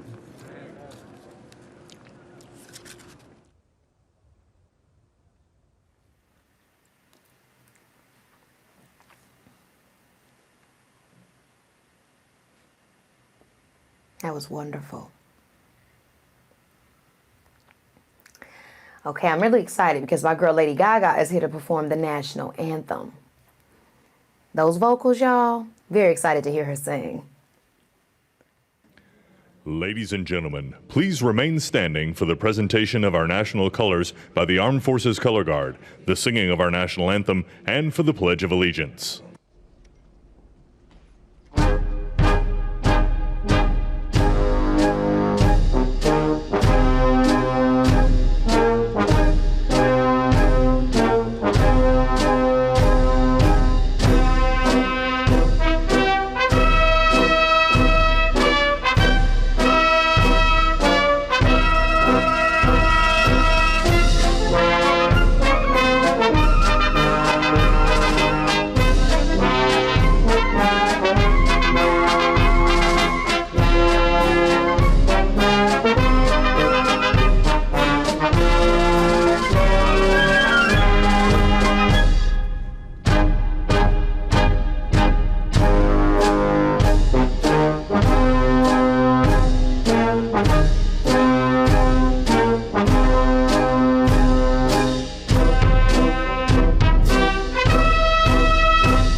Ladies and gentlemen, here for the singing of our national anthem, accompanied by the President's own United States Marine Band, please welcome Lady Gaga.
Oh, wonderful. And to lead us all in the Pledge of Allegiance is Andrea Hall from Georgia. Andrea Hall is the president of the International Association of Firefighters, Local 3920, and a career firefighter with 28 years of dedicated service.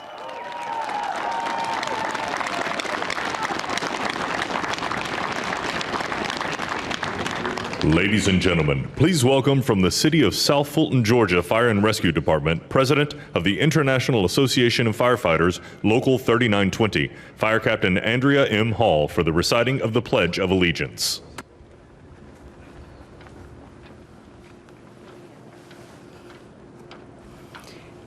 I pledge allegiance to the flag of the United States of America and to the republic for which it stands, one nation, under God, indivisible, with liberty and justice for all.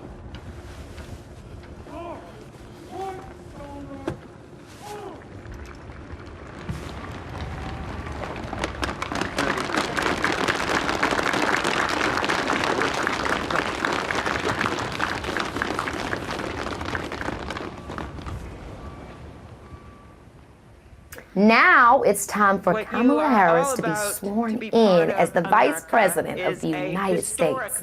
Supreme Court Justice Sonia Sotomayor will be swearing her in. To our first African American, our first Asian American, and our first woman Vice President, Kamala Harris, it is my great privilege to welcome to the inaugural stage the first Latina to ever serve on the Supreme Court of the United States of America, Justice Sonia Sotomayor.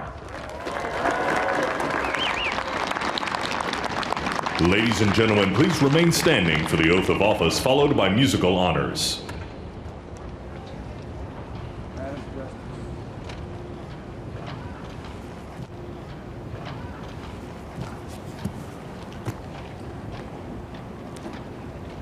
Please raise your right hand and repeat after me. I, Kamala Davy Harris, do solemnly swear I, Kamala Davy Harris, do solemnly swear that I will support and defend the Constitution of the United States that I will support and defend the Constitution of the United States against all enemies, foreign and domestic, against all enemies, foreign and domestic, that I will bear true faith and allegiance to the same, that I will bear true faith and allegiance to the same, that I take this obligation freely, that I take this obligation freely, without any mental reservation or purpose of evasion, without any mental reservation or purpose of evasion, that I will well and faithfully discharge that I will well and faithfully discharge the duties of the office on which I am about to enter. the duties of the office upon which I am about to enter. So help me God. So help me God. All right.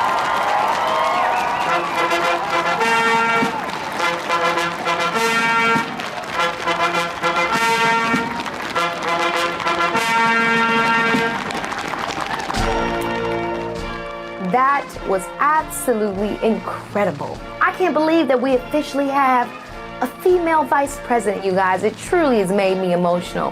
And to celebrate, please welcome my friend, Jennifer Lopez. Let's go, J-Lo.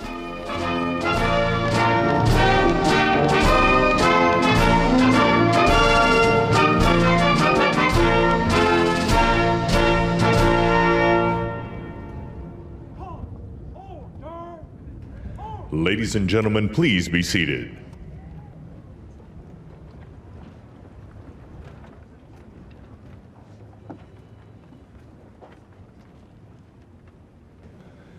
Please welcome Jennifer Lopez to perform This Land Is Your Land and America the Beautiful, accompanied by members of the President's own United States Marine Band.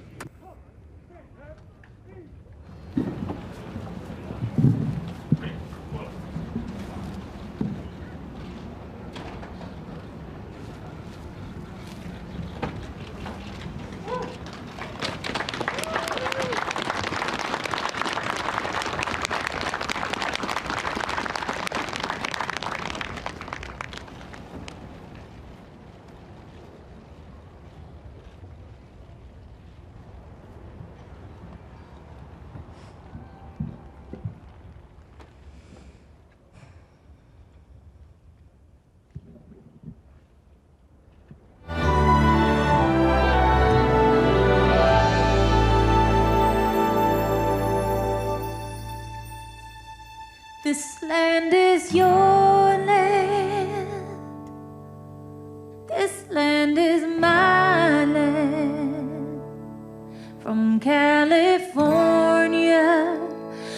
the New York Islands, from the redwood forest to the Gulf Stream waters.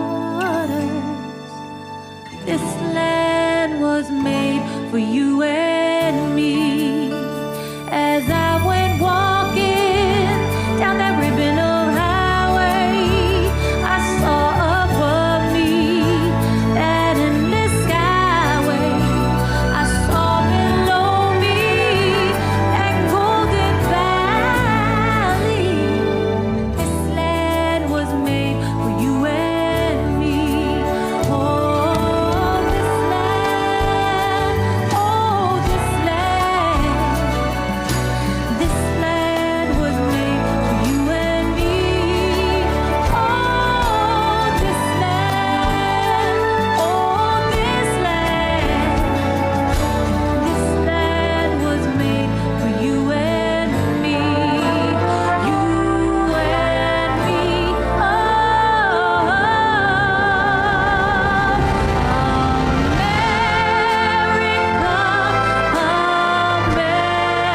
America, God shed His grace on thee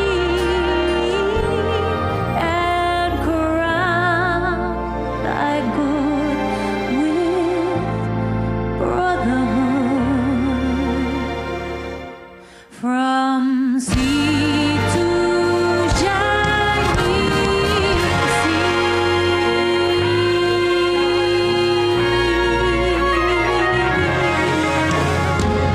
Una nación bajo Dios, indivisible, con libertad y justicia para todos. Let's get loud.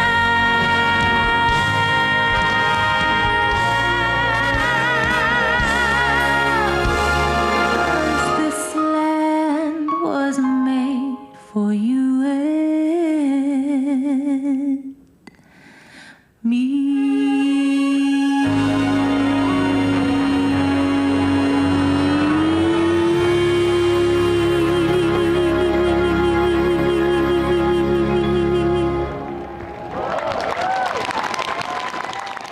Just beautiful arrangement, beautiful performance from Jennifer. All right, everyone, here we go. It is time for Joe Biden to be officially sworn in as the 46th president of the United States of America. Well, that was great. The sun is shining, and Mr. President-elect, this is the first inauguration in the history of America where J-Lo was the warm-up act for Chief Justice Roberts.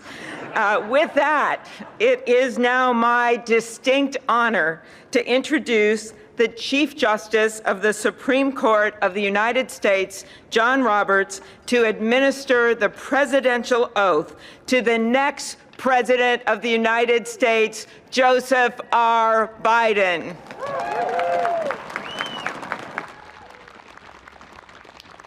Ladies and gentlemen, please stand for the oath of office, followed by musical honors.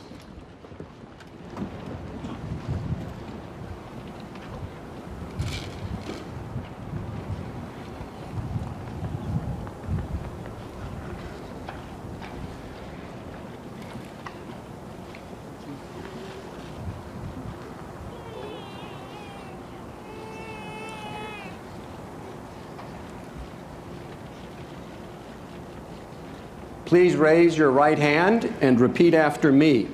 I, Joseph Robinette Biden Jr., do solemnly swear. I, Joseph Robinette Biden Jr., do solemnly swear. That I will faithfully execute. That I will faithfully execute. The office of President of the United States. Office of President of the United States. And will, to the best of my ability. And will, to the best of my ability. Preserve, protect, and defend. Preserve, protect, and defend. The Constitution of the United States. The Constitution of the United States. So help you God. So help me God. Congratulations, Mr. President.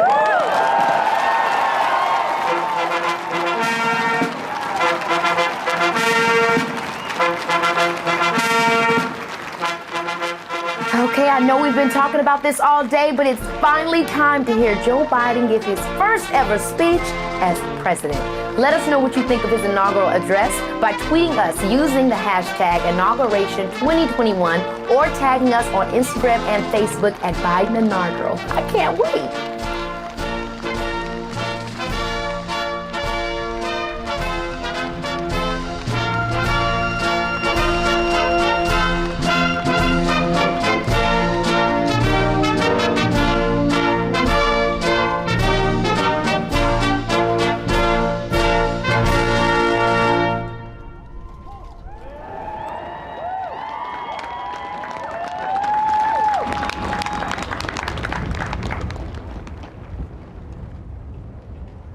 Ladies and gentlemen, please be seated.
My fellow Americans, a moment we have all been waiting for.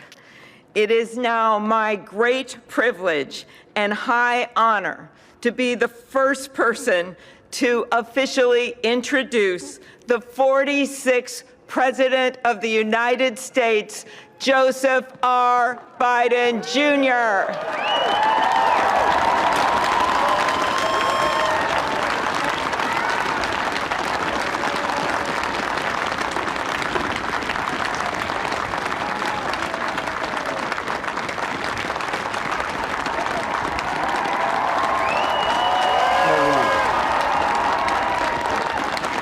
Chief Justice Roberts, Vice President Harris, Speaker Pelosi, Leader Schumer, Leader McConnell, Vice President Pence, and my distinguished guests, my fellow Americans. This is America's day. This is democracy's day, a day of history and hope, of renewal and resolve. Through a crucible for the ages, America has been tested anew, and America has risen to the challenge. Today, we celebrate the triumph not of a candidate, but of a cause, the cause of democracy. The people, the will of the people has been heard, and the will of the people has been heeded. We've learned again that democracy is precious. Democracy is fragile. And at this hour, my friends, democracy has prevailed. So now, on this hallowed ground where just a few days ago, violence sought to shake the Capitol's very foundation, we come together as one nation, under God, indivisible, to carry out the peaceful transfer of power as we have for more than 2 centuries. As we look ahead in our uniquely American way, restless, bold, optimistic, and set our sights on the nation we know we can be and we must be. I thank my predecessors of both parties for their presence here today. I thank them from the bottom of my heart. And I know And I know the resilience of our Constitution and the strength of our nation, as does President Carter, who I spoke with last night, who cannot be with us today, but whom we salute for his lifetime in service. I've just taken the sacred oath each of those patriots have taken, the oath first sworn by George Washington. But the American story depends not on any one of us, not on some of us, but on all of us, on we the people who seek a more perfect union. This is a great nation. We are good people. And over the centuries, through storm and strife, in peace and in war, we've come so far, but we still have far to go. We'll press forward with speed and urgency, for we have much to do in this winter of peril and significant possibilities. Much to repair, much to restore, much to heal, much to build, and much to gain. Few people in our nation's history have been more challenged or found a time more challenging or difficult than the time we're in now. Once-in-a-century virus that silently stalks the country. It's taken as many lives in 1 year as America lost in all of World War II. Millions of jobs have been lost. Hundreds of thousands of businesses closed. A cry for racial justice, some 400 years in the making, moves us. The dream of justice for all will be deferred no longer. A cry for survival comes from the planet itself, a cry that can't be any more desperate or any more clear. And now, a rise of political extremism, white supremacy, domestic terrorism, that we must confront and we will defeat. To overcome these challenges, to restore the soul and secure the future of America, requires so much more than words. It requires the most elusive of all things in a democracy: unity. Unity. In another January, on New Year's Day in 1863, Abraham Lincoln signed the Emancipation Proclamation. When he put pen to paper, the president said, and I quote, "If my name ever goes down into history, it'll be for this act, and my whole soul is in it." My whole soul is in it. Today, on this January day, my whole soul is in this, bringing America together, uniting our people, uniting our nation. And I ask every American to join me in this cause.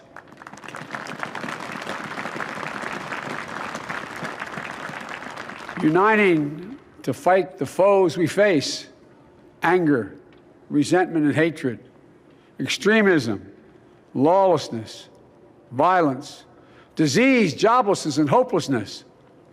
With unity, we can do great things, important things. We can right wrongs. We can put people to work in good jobs. We can teach our children in safe schools. We can overcome the deadly virus. We can reward work and rebuild the middle class and make health care secure for all. We can deliver racial justice, and we can make America once again the leading force for good in the world. I know speaking of unity can sound to some like a foolish fantasy these days. I know the forces that divide us are deep and they are real. But I also know they are not new. Our history has been a constant struggle between the American ideal that we're all are created equal and the harsh, ugly reality that racism, nativism, fear, demonization have long torn us apart. The battle is perennial, and victory is never assured. Through Civil War, the Great Depression, World War, 9/11, through struggle, sacrifice, and setbacks, our better angels have always prevailed. In each of these moments, enough of us have come together to carry all of us forward. And we can do that now. History, faith, and reason show the way of unity.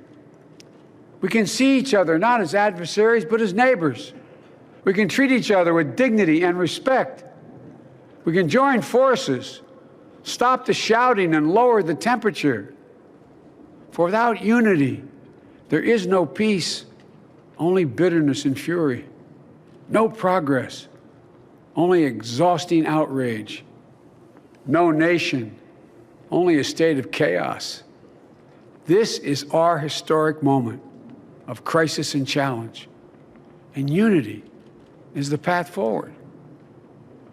And we must meet this moment as the United States of America. If we do that, I guarantee you we will not fail. We have never, ever, ever, ever failed in America when we've acted together. And so today, at this time, in this place, let's start afresh, all of us. Let's begin to listen to one another again, hear one another, see one another, show respect to one another. Politics doesn't have to be a raging fire, destroying everything in its path. Every disagreement doesn't have to be a cause for total war. And we must reject the culture in which facts themselves are manipulated and even manufactured.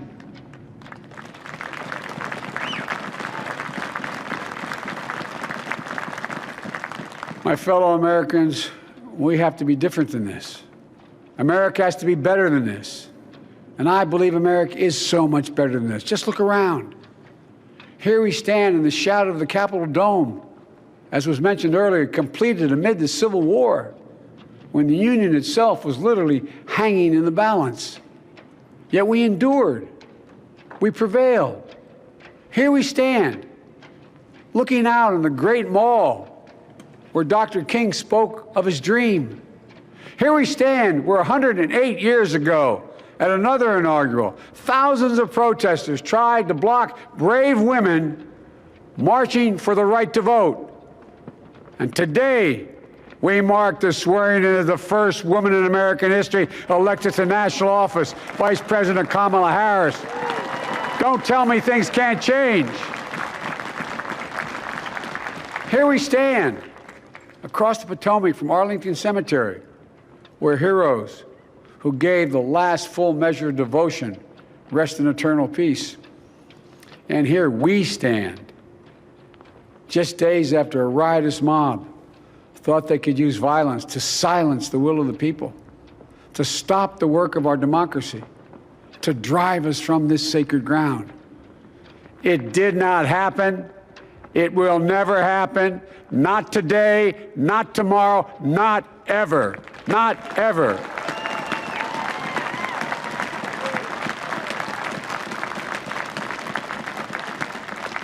To all those who supported our campaign, I'm humbled by the faith you've placed in us. To all those who did not support us, let me say this. Hear me out as we move forward. Take a measure of me and my heart. And if you still disagree, so be it. That's democracy. That's America. The right to dissent peaceably within the guardrails of our republic is perhaps this nation's greatest strength. Yet hear me clearly. Disagreement must not lead to disunion. And I pledge this to you. I will be a president for all Americans. All Americans. And I promise you, I will fight as hard for those who did not support me as for those who did.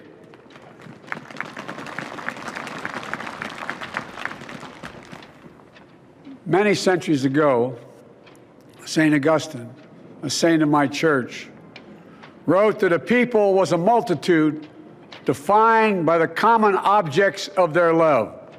Defined by the common objects of their love. What are the common objects we as Americans love that define us as Americans? I think we know.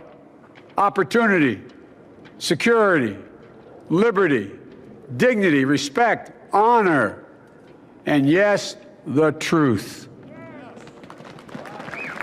Recent weeks and months have taught us a painful lesson. There is truth and there are lies. Lies told for power and for profit. And each of us has a duty and a responsibility as citizens, as Americans, and especially as leaders. Leaders who have pledged to honor our Constitution and protect our nation, to defend the truth and defeat the lies. Look, I understand that many of my fellow Americans view the future with fear and trepidation. I understand they worry about their jobs. I understand, like my dad, they lay at bed at night, staring at the ceiling, wondering, can I keep my health care? Can I pay my mortgage? Thinking about their families, about what comes next. I promise you, I get it. But the answer is not to turn inward, to retreat into competing factions, distrusting those who don't look like you, or worship the way you do, or don't get their news from the same sources you do. We must end this uncivil war that pits red against blue, rural versus urban, conservative versus liberal. We can do this if we open our souls instead of hardening our hearts, if we show a little tolerance and humility, and if we're willing to stand in the other person's shoes, as my mom would say, just for a moment, stand in their shoes. Because here's the thing about life. There's no accounting for what fate will deal you. Some days, when you need a hand. There are other days when we're called to lend a hand. That's how it has to be. That's what we do for one another. And if we are this way, our country will be stronger, more prosperous, more ready for the future. And we can still disagree. My fellow Americans, in the work ahead of us, we're going to need each other. We need all our strength to persevere through this dark winter. We're entering what may be the toughest and deadliest period of the virus. We must set aside politics and finally face this pandemic as one nation. One nation. And I promise you this, as the Bible says, weeping may endure for a night, but joy cometh in the morning. We will get through this together. Together. Look, folks, all my colleagues I serve with in the House and the Senate up here, we all understand the world is watching all of us today. So here's my message to those beyond our borders. America has been tested, and we've come out stronger for it. We will repair our alliances and engage with the world once again, not to meet yesterday's challenges, but today's and tomorrow's challenges. And we'll lead not merely by the example of our power, but by the power of our example.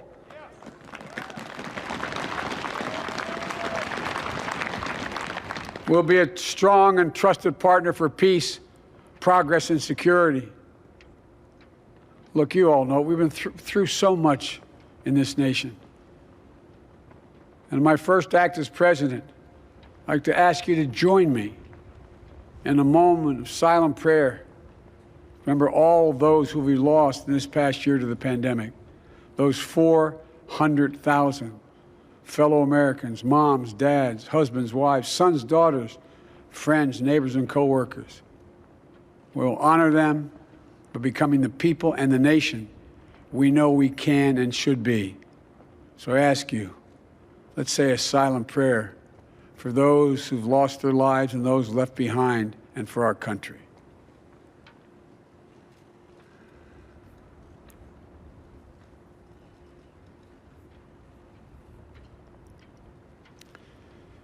Amen. Folks, this is a time of testing. We face an attack on our democracy and on truth, a raging virus, growing inequity, the sting of systemic racism, a climate in crisis, America's role in the world. Any one of these would be enough to challenge us in profound ways. But the fact is, we face them all at once, presenting this nation with one of the gravest responsibilities we've had. Now we're going to be tested. Are we going to step up, all of us? It's time for boldness, for there's so much to do. And this is certain. I promise you, we will be judged, you and I, by how we resolve these cascading crises of our era. We will rise to the occasion is the question. Will we master this rare and difficult hour? Will we meet our obligations and pass along a new and better world to our children? I believe we must. I'm sure you do as well. I believe we will. And when we do, we'll write the next great chapter in the history of the United States of America, the American story. A story that might sound something like a song that means a lot to me. It's called American Anthem. There's one verse that stands out, at least for me, and it goes like this. The work and prayers of century have brought us to this day. What shall be our legacy? What will our children say? Let me know in my heart when my days are through. America, America, I gave my best to you. Let's us add our own work and prayers to the unfolding story of our great nation. If we do this, then when our days are through, our children and our children's children will say of us, they gave their best, they did their duty, they healed a broken land. My fellow Americans, I close the day where I began, with the sacred oath. Before God and all of you, I give you my word. I will always level with you. I will defend the Constitution. I'll defend our democracy. I'll defend America. And I'll give all of you, keep everything I do in your service, thinking not of power, but of possibilities, not of personal interest, but the public good. And together we shall write an American story of hope, not fear, of unity, not division, of light, not darkness, a story of decency and dignity, love and healing, greatness and goodness. May this be the story that guides us, the story that inspires us, and the story that tells ages yet to come that we answered the call of history. We met the moment. Democracy and hope, truth and justice did not die on our watch but thrived. That America secured liberty at home and stood once again as a beacon to the world. That is what we owe our forebears, one another, and generation to follow. So, with purpose and resolve, we turn to those tasks of our time, sustained by faith, driven by conviction, and devoted to one another and the country we love with all our hearts. May God bless America, and may God protect our troops. Thank you, America.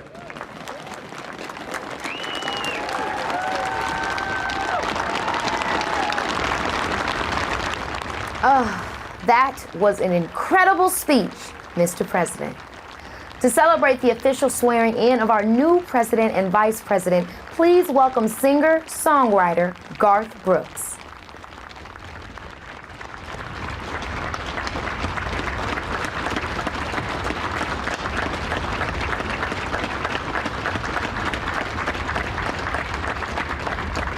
Ladies and gentlemen, please be seated.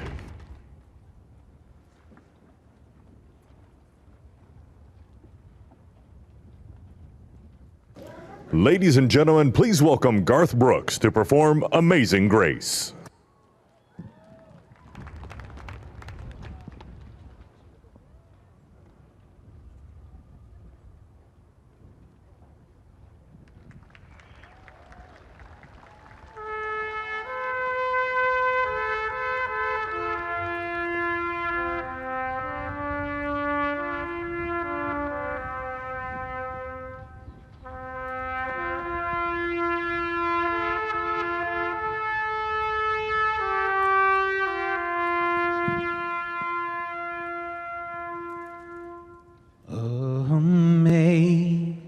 Amazing grace, how sweet the sound that saved a wretch like me.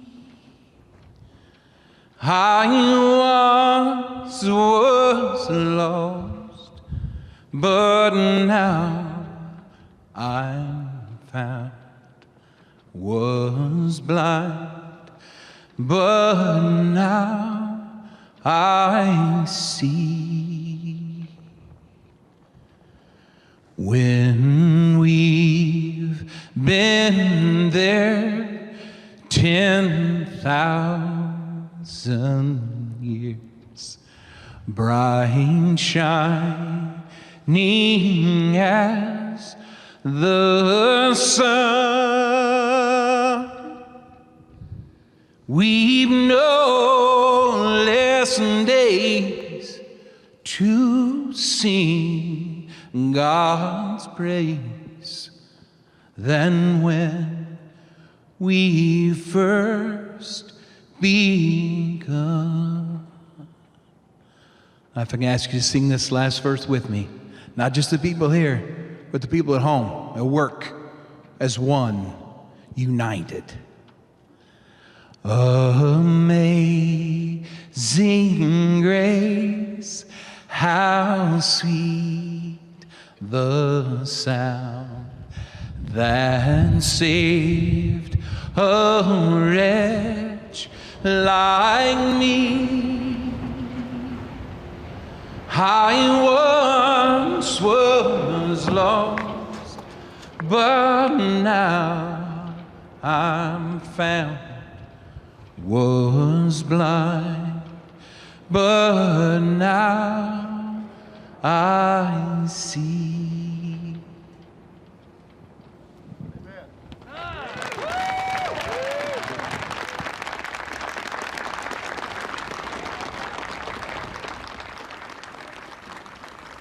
What a meaningful performance. And now, to do the traditional poetry reading is Amanda Gorman from California. She's the first ever National Youth Poet Laureate in the United States by Urban Word and the Library of Congress. Hard not to be reminded of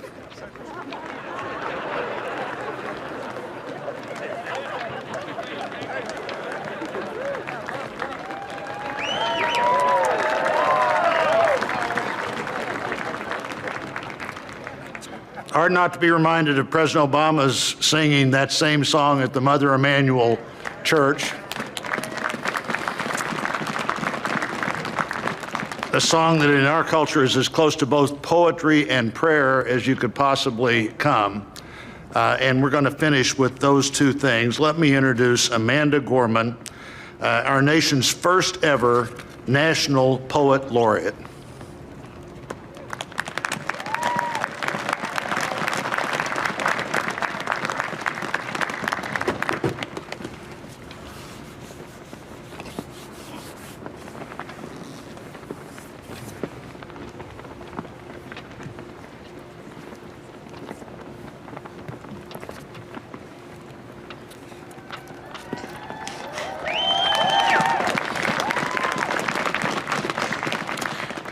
Mr. President, Dr. Biden, Madam Vice President, Mr. Emhoff, Americans, and the world. When day comes, we ask ourselves, where can we find light in this never-ending shade. The loss we carry a sea we must wade. We've braved the belly of the beast. We've learned that quiet isn't always peace, and the norms and notions of what just isn't always just is. And yet the dawn is ours before we knew it. Somehow we do it. Somehow we've weathered and witnessed a nation that isn't broken, but simply unfinished. We, the successors of a country and a time where a skinny Black girl descended from slaves and raised by a single mother can dream of becoming president, only to find herself reciting for one. And yes, we are far from polished, far from pristine, but that doesn't mean we are striving to form a union that is perfect. We are striving to forge our union with purpose, to compose a country committed to all cultures, colors, characters, and conditions of man. And so we lift our gazes not to what stands between us, but what stands before us. We close the divide because we know to put our future first. We must first put our differences aside. We lay down our arms so we can reach out our arms to one another. We seek harm to none and harmony for all. Let the globe, if nothing else, say this is true. That even as we grieved, we grew, that even as we hurt, we hoped, that even as we tired, we tried, that we'll forever be tied together, victorious, not because we will never again know defeat, but because we will never again sow division. Scripture tells us to envision that everyone shall sit under their own vine and fig tree, and no one shall make them afraid. If we're to live up to our own time, then victory won't lie in the blade, but in all the bridges we've made. That is the promised glade, the hill we climb, if only we dare it, because being American is more than a pride we inherit. It's the past we step into and how we repair it. We've seen a force that would shatter our nation rather than share it, would destroy our country if it meant delaying democracy. And this effort very nearly succeeded. But while democracy can be periodically delayed, it can never be permanently defeated. In this truth, in this faith we trust, for while we have our eyes on the future, history has its eyes on us. This is the era of just redemption. We feared it at its inception. We did not feel prepared to be the heirs of such a terrifying hour, but within it we found the power to author a new chapter, to offer hope and laughter to ourselves. So, while once we asked, how could we possibly prevail over catastrophe? Now we assert, how could catastrophe possibly prevail over us? We will not march back to what was, but move to what shall be, a country that is bruised but whole, benevolent but bold, fierce and free. We will not be turned around or interrupted by intimidation, because we know our inaction and inertia will be the inheritance of the next generation. Our blunders become their burdens. But one thing is certain: if we merge mercy with might and might with right, then love becomes our legacy and change our children's birthright. So let us leave behind a country better than the one we were left. With every breath from my bronze-pounded chest, we will raise this wounded world into a wondrous one. We will rise from the gold-limbed hills of the West. We will rise from the wind-swept Northeast, where our forefathers first realized revolution. We will rise from the lake-rimmed cities of the Midwestern states. We will rise from the sun-baked South. We will rebuild reconcile, and recover in every known nook of our nation, in every corner called our country. Our people, diverse and beautiful, will emerge battered and beautiful. When day comes, we step out of the shade, aflame and unafraid. The new dawn blooms as we free it. For there is always light, if only we're brave enough to see it, if only we're brave enough to be it.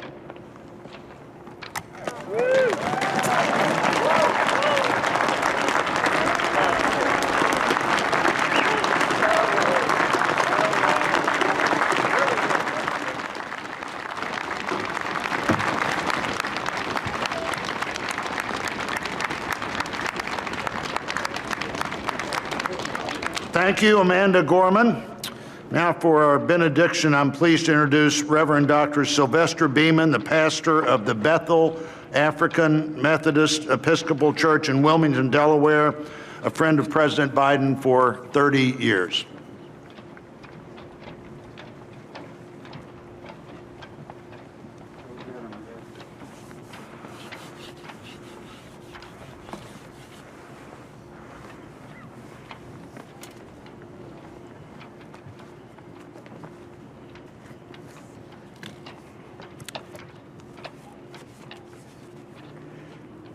As a nation and people of faith gathered in this historical moment, let us unite in prayer. God, we gather under the beauty of your holiness and the holiness of your beauty. We seek your face, your smile, your warm embrace. We petition you once more in this celebration. We pray for divine favor upon our president, Joseph R. Biden, and our First Lady, Dr. Jill Biden, and their family. We further ask that you would extend the same favor upon our Vice President, Kamala D. Harris, and our second gentleman, Doug Emhoff, and their family. More than ever, they and our nation need you. We need you, for in you we discover our common humanity. In our common humanity, we will seek out the wounded and bind their wounds. We will seek healing for those who are sick and diseased. We will mourn our dead. We will befriend the lonely, the least, and the left out. We will share our abundance with those who are hungry. We will do justly to the oppressed, acknowledge sin, and seek forgiveness, thus grasping reconciliation. In discovering our humanity, we will seek the good in and for all our neighbors. We will love the unlovable, remove the stigma of the so-called untouchables. We will care for our most vulnerable, our children, the elderly, emotionally challenged, and the poor. We will seek rehabilitation beyond correction. We will extend opportunity to those locked out of opportunity. We will make friends of our enemies. We will make friends of our enemies. People, your people, shall no longer raise up weapons against one another. We will rather use our resources for the national good and become a beacon of life and goodwill to the world. And neither shall we learn hatred anymore. We will lie down in peace and not make our neighbors afraid. In you, O God, we discover our humanity. In our humanity, we discover our commonness. Beyond the difference of color, creed, origin, political party, ideology, geography, and personal preferences.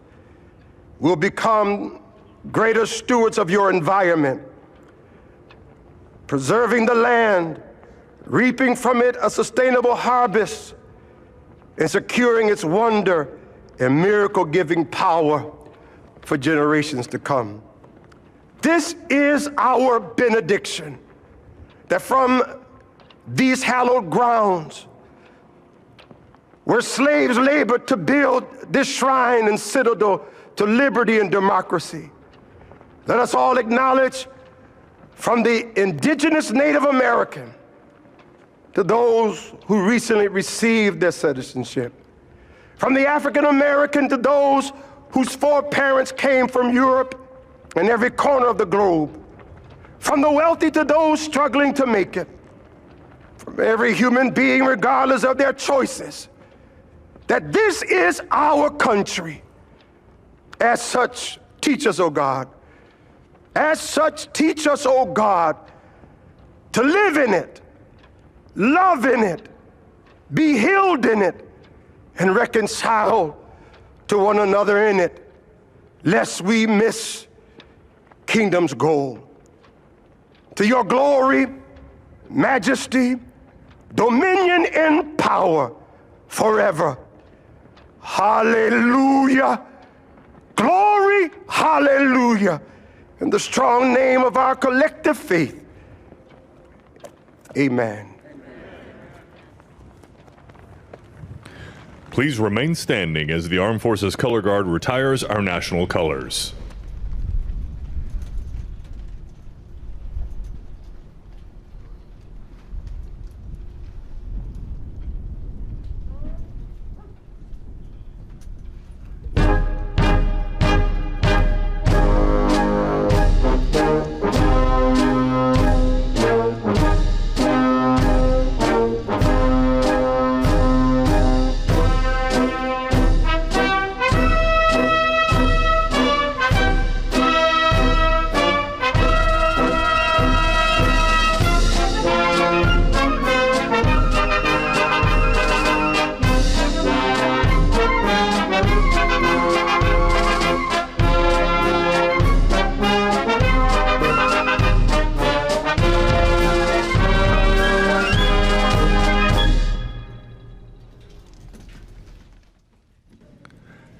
Ladies and gentlemen, please be seated and remain in your seats while the President and official party depart the platform.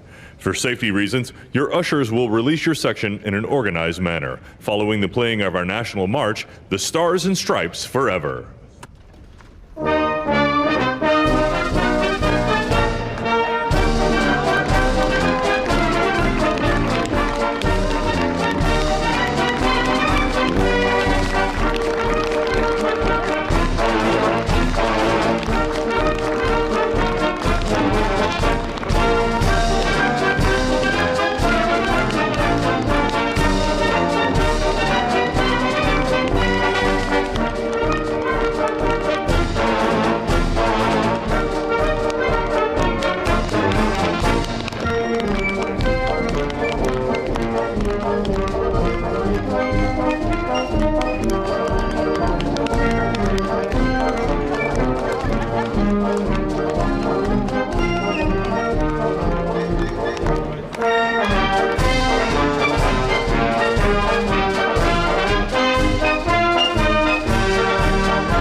Well, there goes our new president, vice president, first lady, and second gentleman.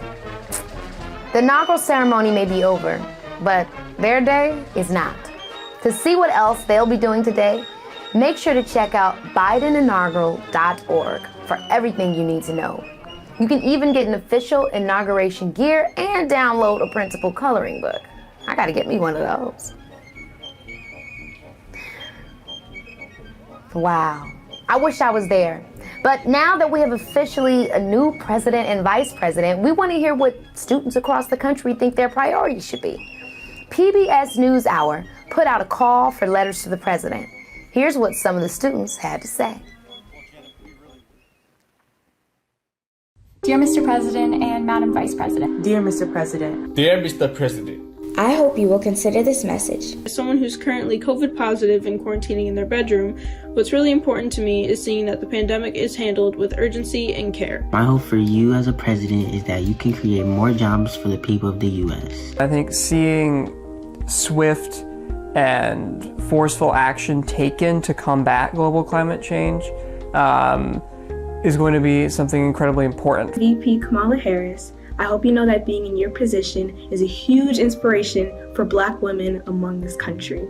And I hope you know that it shows that with hard work and dedication, we can accomplish all of our goals. I hope to see a progressive plan in combating climate change. Continue to bring money back to middle-class families, continue to rise the poor out of unemployment and back into jobs in our country. Do you plan on addressing this volatile split in America right now? And if so, how? Do you think you can repair this break? I put my faith in you to end systemic racism and tear down all the barriers that come with it.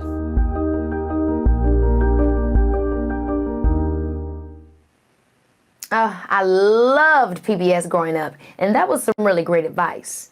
I'm so glad we got to hear all those voices, and I know the Biden-Harris administration is committed to including everyone's voices in order to heal the nation and build a better path for the future of our country. And now, I get to be one of the first to say, congratulations, Mr. President, and congratulations, Madam Vice President. I feel so hopeful for our country's future, and I feel so grateful that I got to spend this historic day with all of you. In particular, I want to thank the historians and special guests who joined our show and helped make this moment so special. And an extra big thank you to the Library of Congress for their videos, research, and information. Seriously, librarians are so awesome. You can check out more at www.loc.gov. Well, everyone, our show is just about over. And after this program ends, you can continue watching inauguration programming with us at BidenInaugural.org. While our time together is ending, the work for our new president, new vice president, and brand new administration is only just beginning. We're all excited to see what comes next. And democracy means you don't just get to watch what happens next. You get to be a part of it. You can follow along and lend your voice to this new chapter in American history. Because if there's one thing I hope you take away from today, it's that you have the power to shape our future. You can get involved. You can speak out for what you believe in. You can stand up for the causes you care about. You can make our community, country, and even world a better place. That's what American democracy is all about. The idea that you can make a difference. And that we together can do anything. You gotta believe that. Because as we learned today, ultimately, the most important part of an inauguration isn't the parade, the speeches, or even the president. It's us. We, the people. You may not be in Washington right now, but you didn't just watch this tradition unfold. You took part in it. And I know you won't stop now. Together, we can make America better than ever. And who knows? Maybe one day it'll be your inauguration that we're celebrating, if I don't get to it first. So now, to close things out, I want to bring back the First Lady of the United States, Dr. Jill Biden.